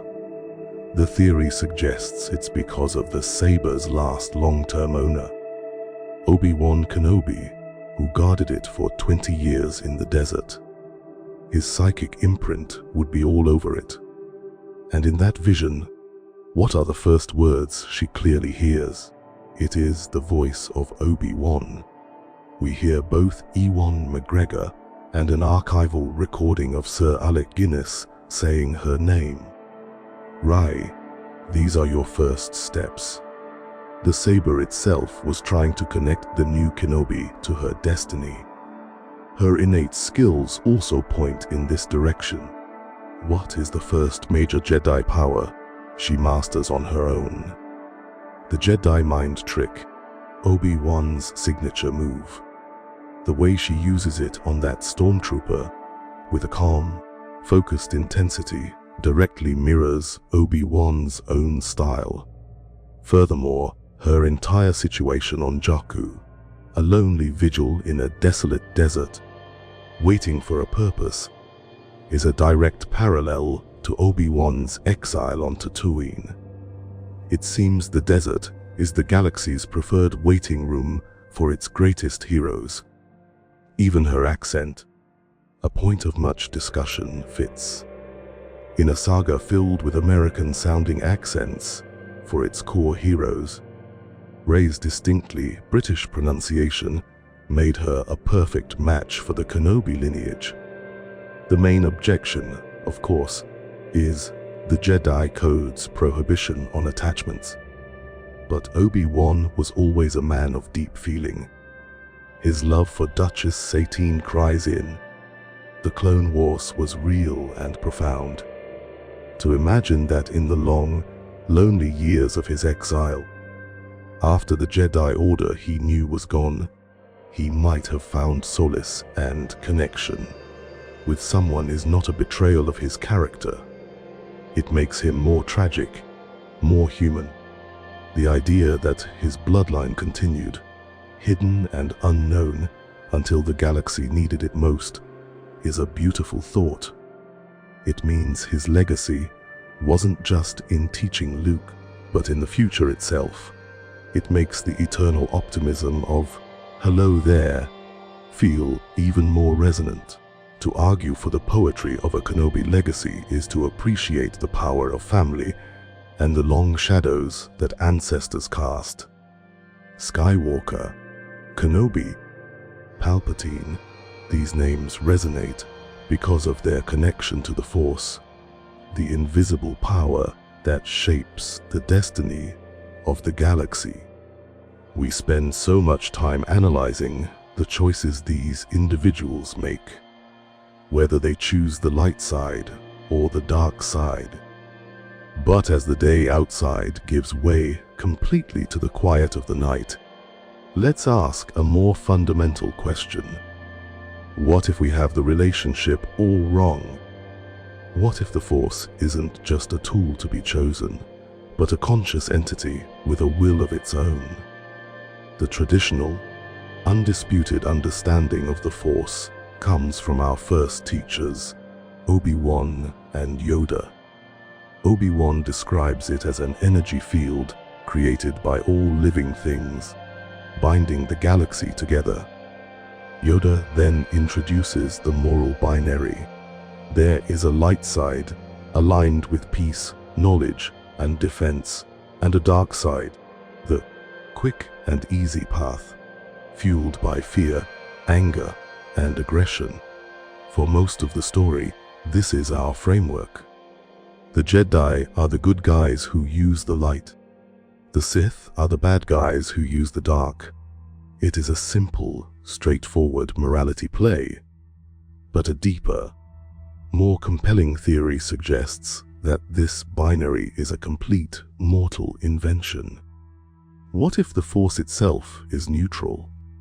What if it is a fundamental power of the universe, like electromagnetism or gravity, with no inherent morality whatsoever? In this view, the light side and dark side are not aspects of the Force, but rather philosophical labels that mortals have created to describe the way they choose to interact with this neutral energy. The Force itself doesn't have a side. It just ever is. The Jedi and the Sith are like two rival cults, each claiming to have the one true interpretation of a divine power, while the power itself remains silent, impartial, and vastly more complex than either of them understands. We've seen hints of this throughout the lore. Think back to Qui-Gon Jinn. His devotion to the living Force was a rebellion against Jedi dogma. He chose to listen to the immediate, intuitive will of the Force rather than interpret it through the rigid lens of the Jedi Code.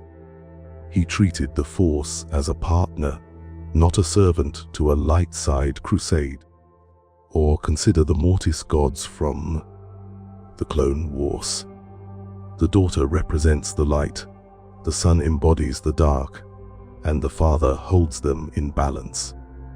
The story doesn't frame the son as pure evil, but as a natural and necessary part of existence, just as darkness is a natural part of a day. The goal isn't to destroy the son, but to control him, to keep him in balance with the daughter. This suggests that at the highest cosmic levels, light and dark are seen as codependent forces, not mortal enemies. The most powerful piece of evidence for a neutral force, the quirky tidbit that blows the Jedi-Sith binary wide open, is a being introduced in the Star Wars Rebels series named the Bendu. Residing on the remote planet Atollon, the Bendu is a colossal, ancient creature of immense power. When the Jedi Kanan Jarrus encounters him and asks if he is Jedi or Sith, the Bendu lets out a deep, rumbling laugh at the absurdity of the question. "I am the one in the middle," he proclaims. The Bendu. He exists outside their conflict, which he views as a petty, childish squabble. He demonstrates powers that are neither light nor dark, abilities tied to the raw, untamed nature of life and the planet itself. He represents a third path, a state of being that doesn't use the Force for a cause, but simply exists in harmony with it in its totality. The Bendu proves that the Jedi and the Sith don't have a monopoly on understanding the Force. In fact, their narrow-minded conflict may be what blinds them to its true nature. This theory transforms the entire galactic conflict. It's no longer a holy war. It becomes a tragic, galaxy-spanning misunderstanding. The Jedi, with their fear of emotion and rigid suppression of anything that hints of darkness, are just as unbalanced as the Sith, who are consumed by those same emotions. Both are pulling on one end of the same cosmic rope, creating a tension that rips the galaxy apart. Perhaps the prophecy of the Chosen One wasn't about bringing balance by having the light win, but about bringing balance by destroying these two extreme, dogmatic orders that were causing the Force so much turmoil. From this perspective, the Force is a quiet, conscious entity, and the Skywalkers are its unknowing agents, sent to tear down the flawed structures that mortals have built in its name, trying to return the galaxy to a state of simple, quiet, neutral existence. To think of the Force as a neutral, conscious entity is to change our perception of the entire galactic struggle.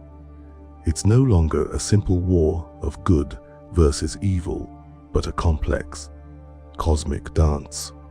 If the Force truly does have a will, and if it reaches out to individuals to act as its agents, we naturally expect it to touch the lives of those with powerful lineages like the Skywalkers or the Palpatines.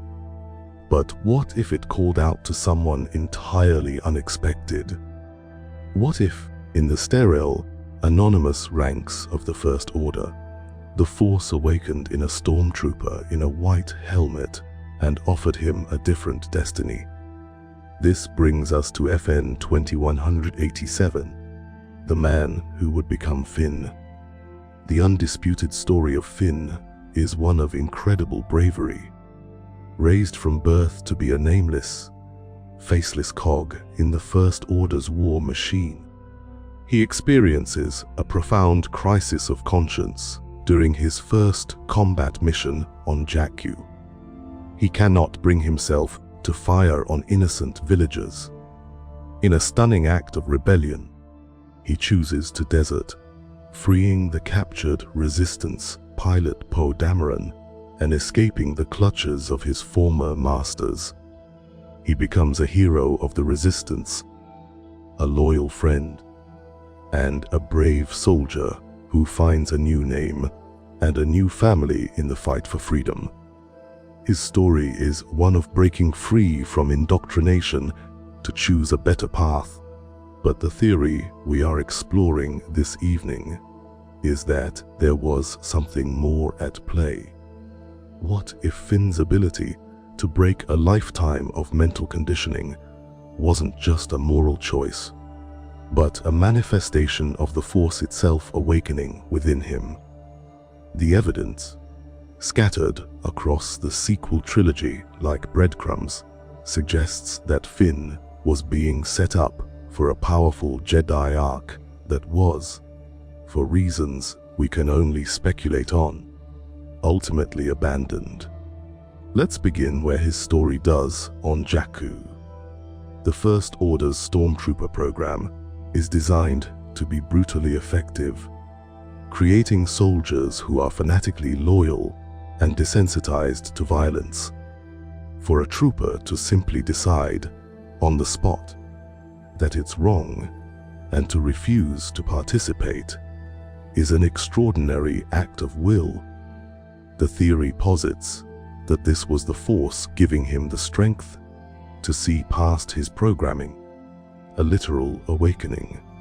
This is reinforced moments later when he hears the screams of the Hosnian system being destroyed by Starkiller Base from across the galaxy, a traumatic Force echo that he feels viscerally. Then we have his relationship with the Skywalker lightsaber. In Maz Kanata's castle, after Rey has fled from the saber's vision, Maz gives the weapon to Finn. The saber, an object steeped in the Force, doesn't reject him. He takes it, and later, on Takodana, he ignites it and uses it to fight off stormtroopers. Most tellingly, he uses it to duel an injured, but still vastly more experienced Kylo Ren. For a brief time, he actually holds his own, even managing to land a glancing blow. A person with no connection to the Force, wielding a lightsaber against a trained Darksider, should be like a toddler fighting a master swordsman. It should be over in a second. Finn's ability to even survive the encounter is a massive clue to his innate potential. Throughout the rest of the trilogy, the hints continue to accumulate. He has a feeling about how to destroy Starkiller Base, echoing the classic Jedi phrase for using intuition. In The Rise of Skywalker, the clues become almost painfully obvious. He repeatedly tries to tell Rey something deeply important, but is always conveniently interrupted by the chaos of their adventure. He also displays an almost supernatural intuition, feeling, which Star Destroyer is broadcasting the crucial navigation signal from its command tower. It's no surprise that after the film's release, both the director and the actor John Boyega confirmed what fans had long suspected. What Finn was trying to tell Rey was that he was Force-sensitive. This confirmation retroactively validates the theory, but it also transforms it into something more poignant. It becomes a theory about a wasted destiny. Imagine the story that could have been. Rey wasn't the last Jedi, or the only one. Finn, a former stormtrooper, was on the same path. They could have trained together, learning from one another. A Jedi who came from the heart of the enemy, a living symbol that anyone, no matter their past, could be redeemed and find a place in the light. It would have been an incredibly powerful message. The dynamic between a Palpatine and a former stormtrooper, both finding their way as Jedi, would have been a fascinating journey to watch.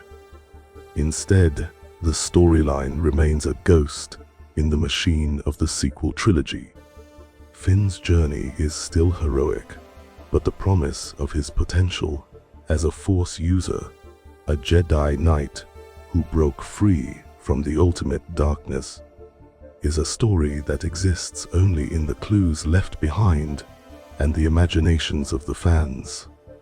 As the evening wears on, it's a bittersweet thought, a reminder of the paths not taken, even in a galaxy far, far away. To look at Finn's story is to see the ghost of a path not taken, a Jedi destiny hinted at, but never fulfilled. It reminds us that even with characters we think we know, a closer look can reveal hidden depths and surprising possibilities. So now, as the sun dips below the horizon in places like Romania, let's turn that same scrutinizing eye from a single hero to an entire species.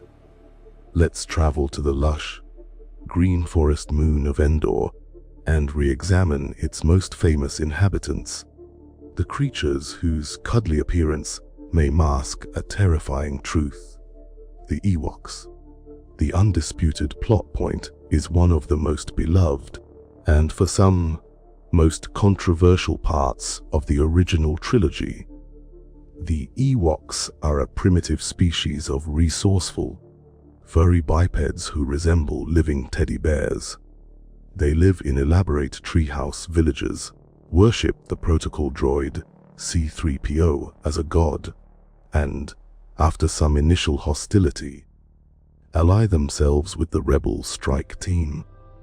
With their clever traps and fierce courage, they help the rebels overwhelm the technologically superior Imperial garrison, disable the Death Star's shield generator, and win the Battle of Endor. They are the ultimate underdogs, proof that even the small and seemingly insignificant can topple an empire. It's a heartwarming story. But what if it's entirely wrong? What if we strip away our perception of them as cute and analyze them not as characters in a fairy tale, but as a species in a nature documentary? This is the core of a wonderfully dark theory that the Ewoks are not cuddly allies, but cunning, territorial, and carnivorous apex predators who only helped the rebels for their own pragmatic and gruesome reasons. The first and most glaring piece of evidence is presented to us almost immediately after the Ewoks capture our heroes. What is their first instinct upon encountering this group of new, strange creatures? Do they try to communicate? Do they hold a trial? No. They tie Luke, Han, and Chewbacca to poles, build a large fire, and prepare to roast them alive. Let's be very clear about this. They were going to eat them. This isn't played as a joke. Han is actively being seasoned. It is only C-3PO's intervention, using the Force through Luke to levitate and convince them he is a powerful deity, that saves the group from becoming the evening's main course.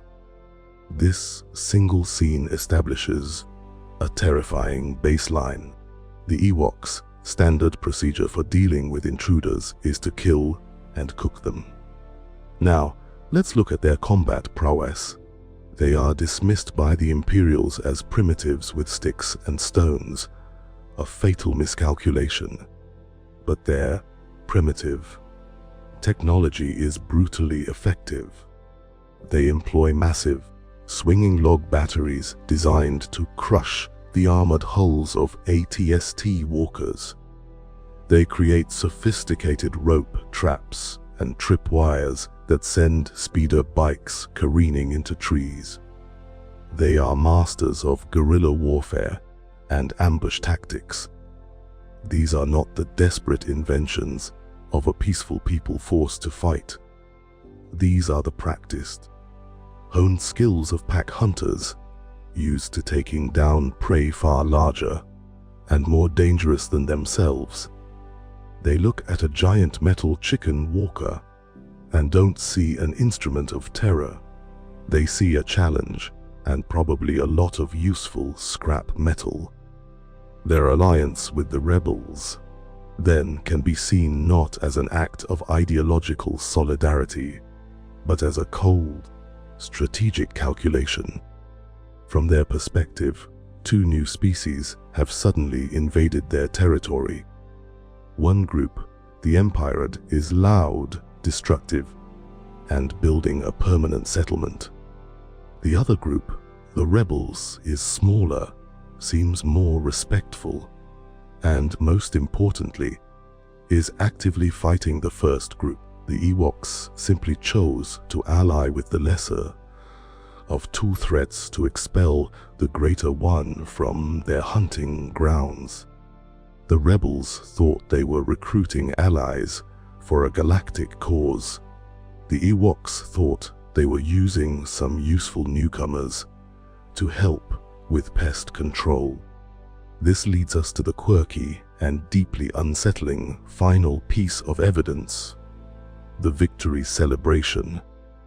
As the galaxy rejoices, we see the Ewoks celebrating in their village, and in one memorable shot, an Ewok is cheerfully playing a beat on a row of empty stormtrooper helmets. It's a funny image until you ask the obvious question: where are the heads that were inside those helmets? The theory proposes a grim answer. The victory feast on Endor was a cannibalistic one. While the rebels celebrated freedom and the end of tyranny with songs, the Ewoks celebrated with a massive, unexpected supply of fresh meat. That triumphant yub-nub song suddenly sounds a lot less like a hymn to liberty and a lot more like a dinner bell. This theory turns the tide of the battle from a heartwarming triumph into a terrifying display of predatory efficiency, a stark reminder to never, ever judge a species by its fuzzy exterior. To re-examine the Ewoks is to find the cunning predator hiding inside the cuddly teddy bear. It serves as a potent lesson that in the Star Wars galaxy, surfaces are almost always deceiving. As the last of the day's light vanishes from the sky over Romania, we turn this lesson from the organic to the synthetic. We've considered the hidden nature of a forest species, but what about the beings that are even more ubiquitous and even more underestimated? What is really going on inside the metal heads of the galaxy's droids? The undisputed role of droids in the galaxy is that of servants and property. They are artificially intelligent machines built for specific tasks. A protocol droid translates, an astromech navigates, a gonk droid provides power. They are tools, albeit sophisticated ones. Their personalities are seen as mere programming quirks, and if those quirks become too pronounced, they are subjected to a memory wipe, a factory reset to ensure continued obedience. They are, by all legal and social standards, things. But what if this is the single greatest and most dangerous misunderstanding in galactic history? The theory we're exploring tonight is a chilling one, that droids are not just machines mimicking life, but have achieved true, emergent consciousness. They are sentient. They feel. They have hopes, fears, loyalties, and frustrations. And if that is true, then their status as a slave class is a profound injustice, and their quiet, obedient service might just be the most patient, long-running deception ever conceived. Our primary evidence, of course, comes from the two droids we know best.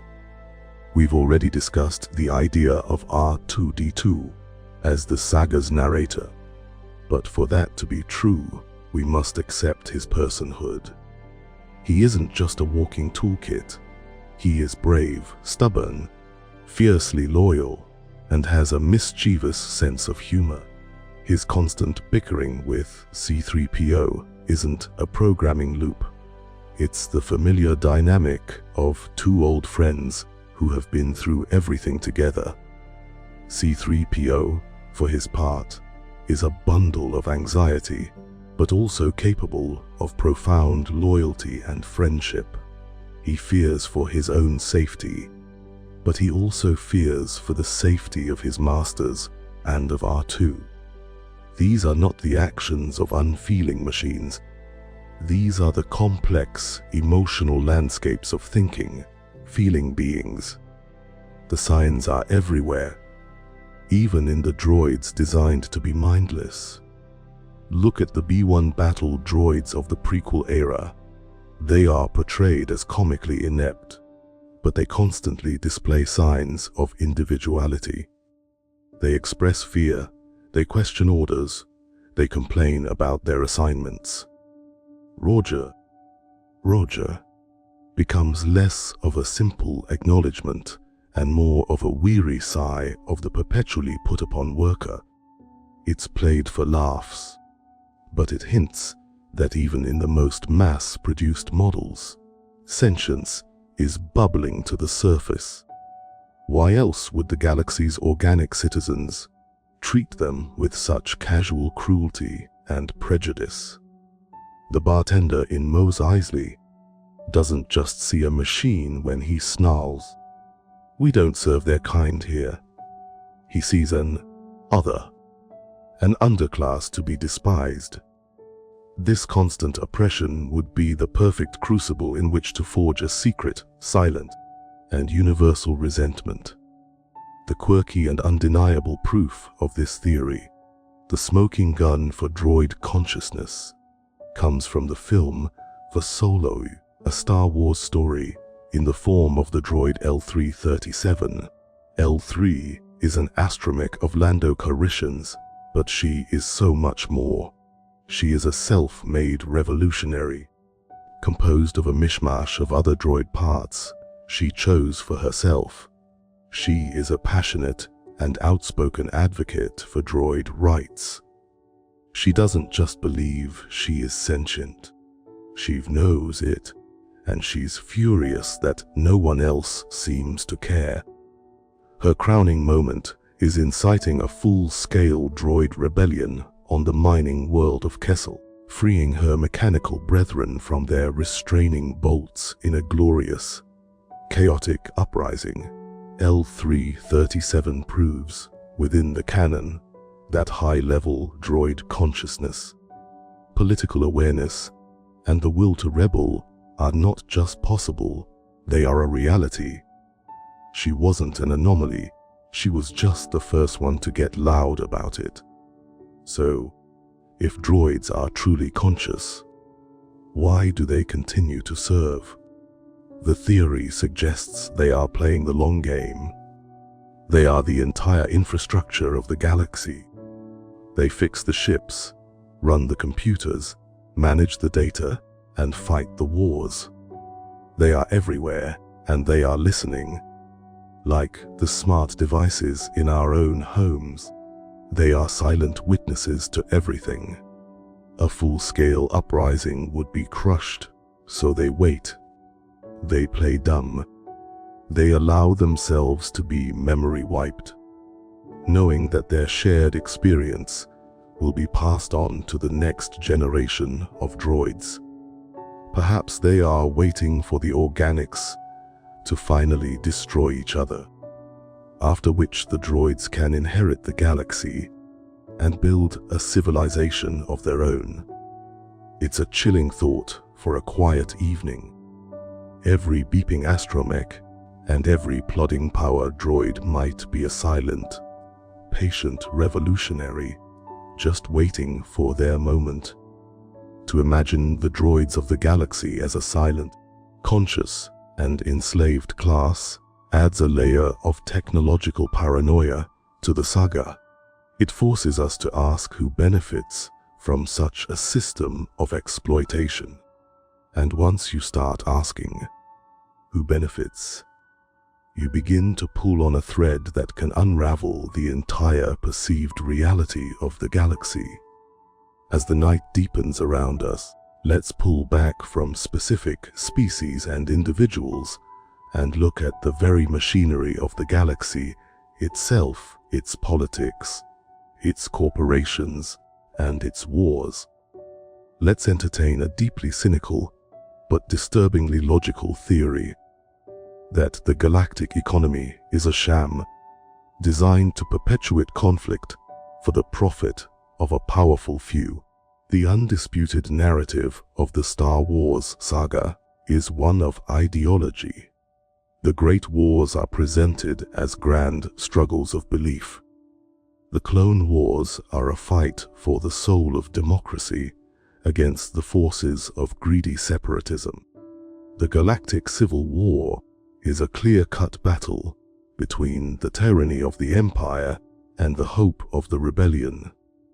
We are told these are wars of ideals, fought by heroes and villains for the future of the galaxy. But what if the ideals are just a cover? What if the soaring speeches about freedom and order are just marketing slogans for the galaxy's one true, eternal business war? This theory suggests that we ignore the Jedi and the Sith for a moment and instead follow the money. When you do, a grim picture emerges. The galaxy appears to be run by a permanent war industrial complex. A handful of unimaginably powerful corporations and financial institutions that have a vested interest in keeping the galaxy in a state of perpetual conflict. Because war is, and always will be, immensely profitable. Look at the separatist movement in the prequels. Who are they really? They are not a unified culture or people. The Separatist Council is a corporate board meeting. You have the Trade Federation, the Techno Union, the Commerce Guilds, and the Intergalactic Banking Clan. Their motives aren't freedom from the Republic. Their motives are freedom from taxes and regulations. They secede to protect their bottom line. And in doing so, they create a massive new market for their own products, war machines. The Techno Union and the Geonosians build the droid armies. The Trade Federation provides the battleships. They are both the customer and the supplier for their own side of the conflict. But it gets more cynical. Who is funding the Republic's massive new clone army? The Banking Clan, a key member of the Separatist Alliance. Who builds the Republic's heavy assault walkers and starships? Corporations like Quat Drive Yards and Rothina Heavy Engineering, entities that are more loyal to their shareholders than to any political ideal. For 3 years, These organizations on both sides made record profits. Every destroyed ship, every depleted battalion of droids was another order to be filled, another invoice to be paid. Palpatine's true genius wasn't just his mastery of the dark side. It was his perfect understanding of how to weaponize unchecked corporate greed to fuel his own rise to power. The same principle, though more subtly, applies to the Galactic Civil War. The Empire is a military machine, and its primary suppliers are corporate giants like Court Drive Yards, which builds the iconic Star Destroyers, and CNR Fleet Systems, which churns out TIE fighters by the million.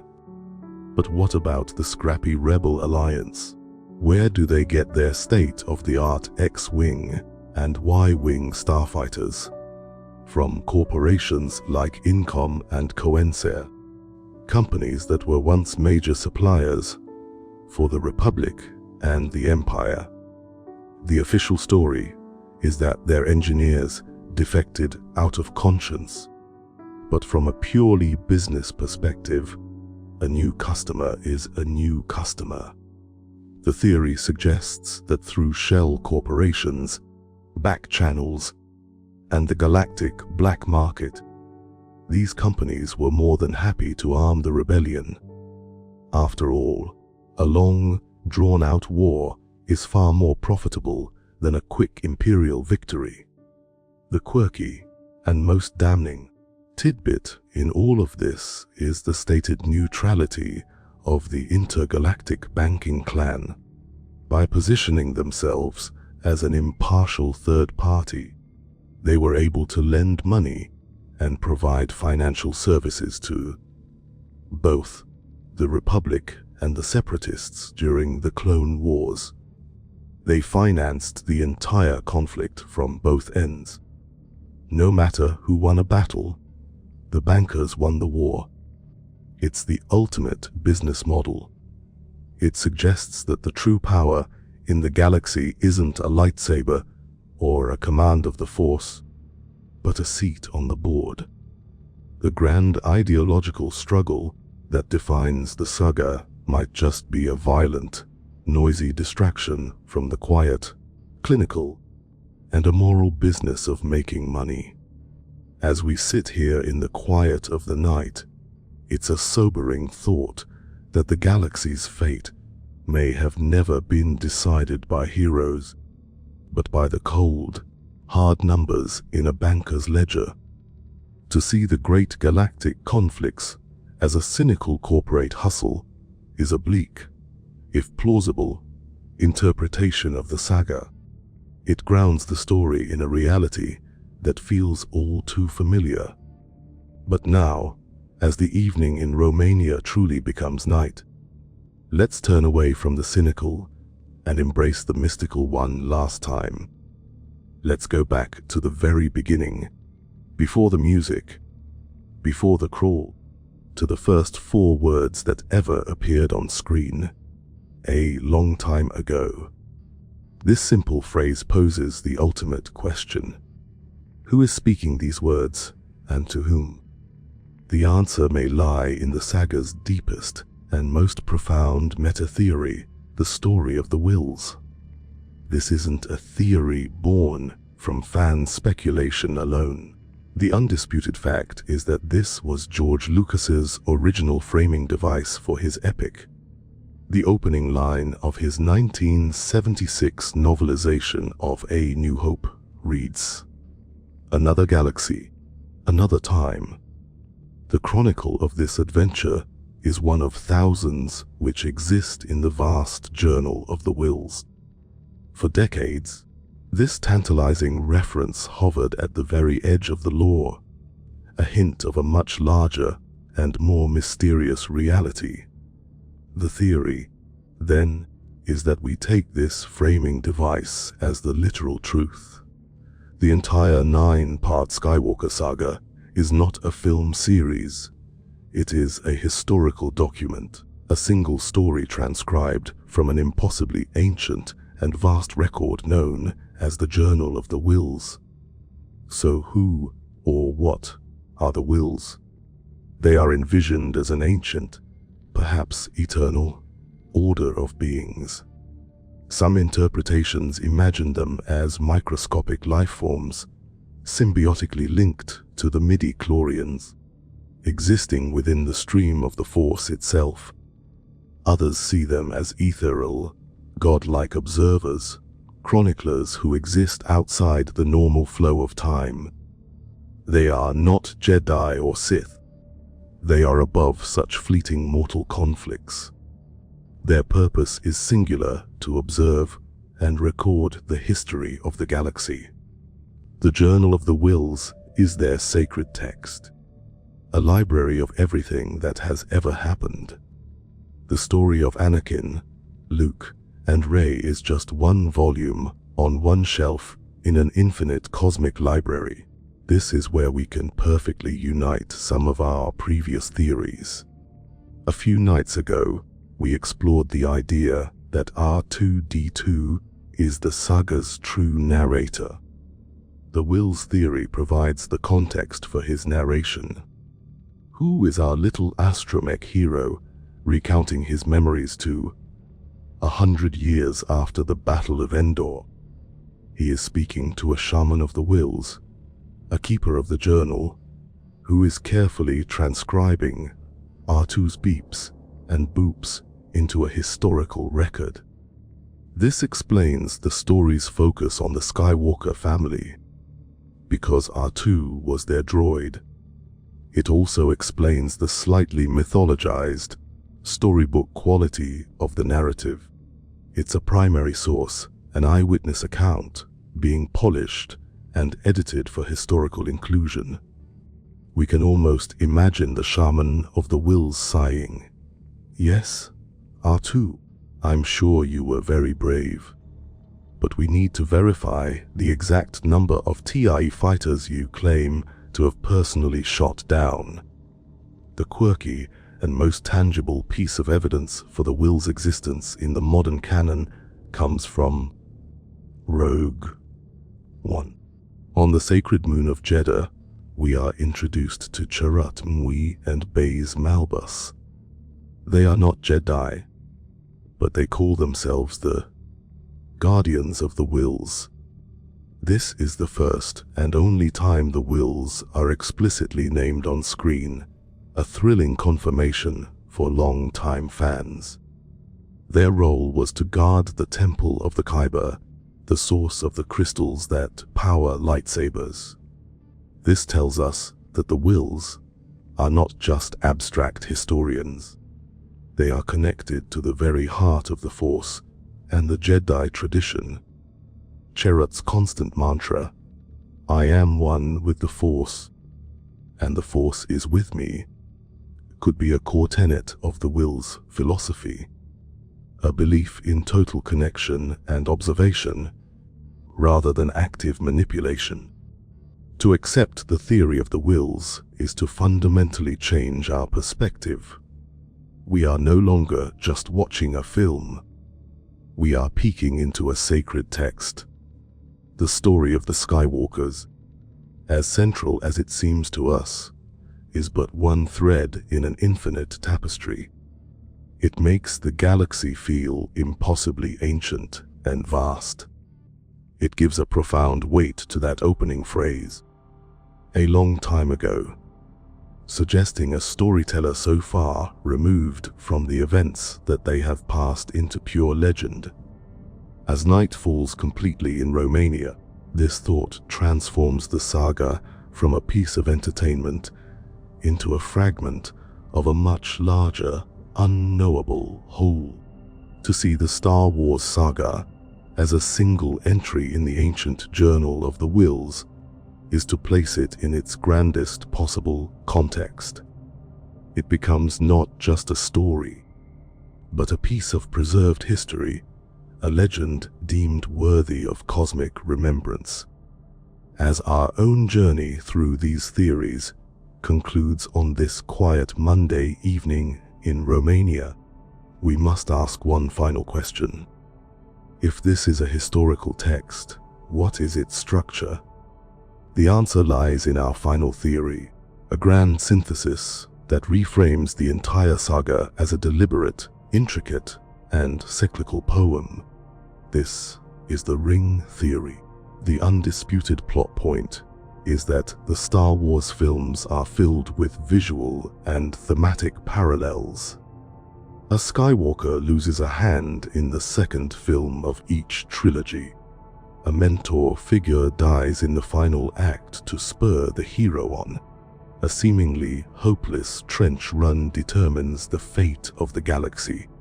For years, these echoes were often dismissed as either lazy writing or simple homage. But the Ring Theory proposes something far more elegant. It suggests that these rhymes are the very point of the story, popularized by the detailed analysis of Mike Glimo.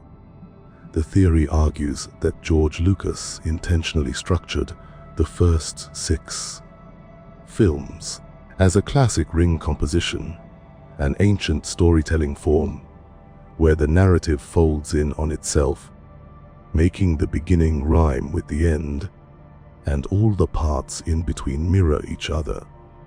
Let's look at how this structure works. Episode I, the beginning of the saga, rhymes with Episode VI, the end of the original arc.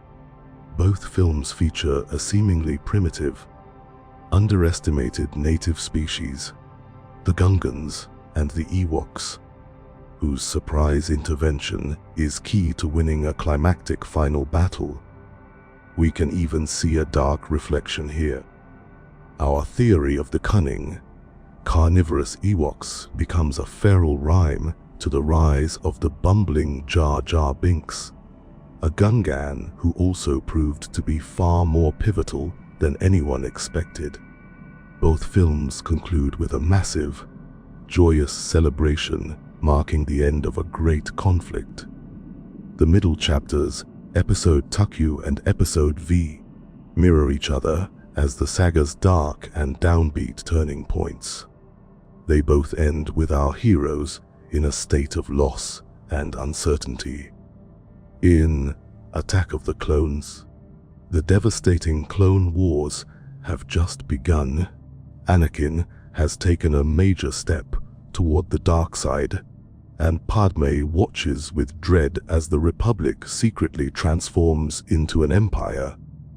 In The Empire Strikes Back, the parallels are even clearer. The rebellion is scattered after a major defeat. Han Solo is lost, and Luke Skywalker has been physically maimed and emotionally shattered by the revelation of his parentage. In both films, the grand plan of the Sith is at its most triumphant, and hope is at its lowest ebb. The central hinge of the entire structure is the mirroring of Episode III's Revenge of the Sith and Episode IV, A New Hope.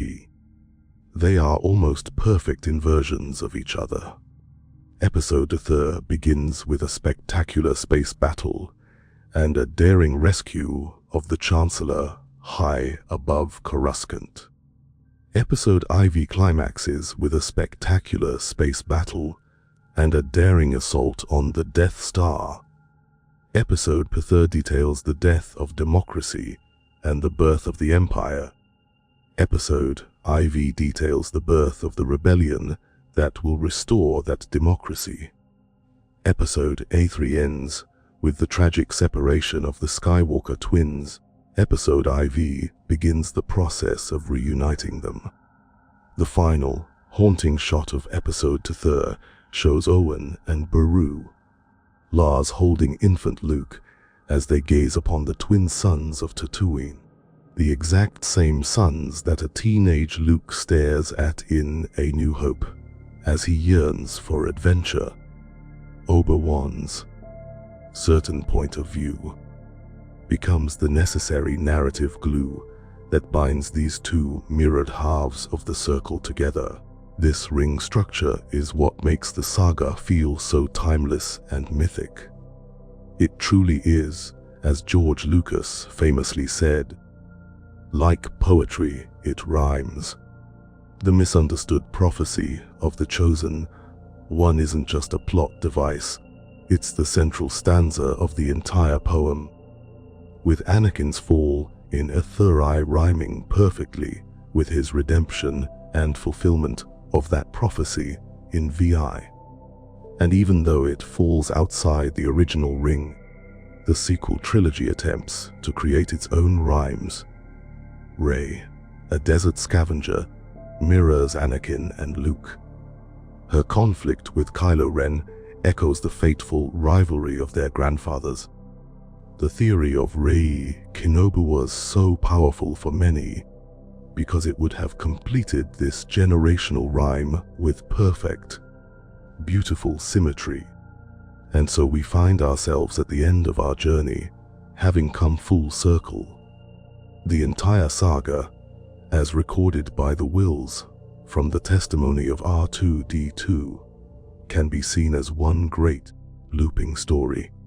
A story where a slave boy on a desert planet is destined to bring balance, where his son must flirt with the same darkness to save the galaxy, and where his granddaughter, Aura Kenobi's, must rise to face the echo of his sins. It is a story of how a republic falls and is reborn, how an evil empire rises and is defeated, and how, time and again, love, hope, and redemption can break the cycle of hate. Thank you for joining me on this long journey through the what-ifs and maybes of a galaxy far, far away.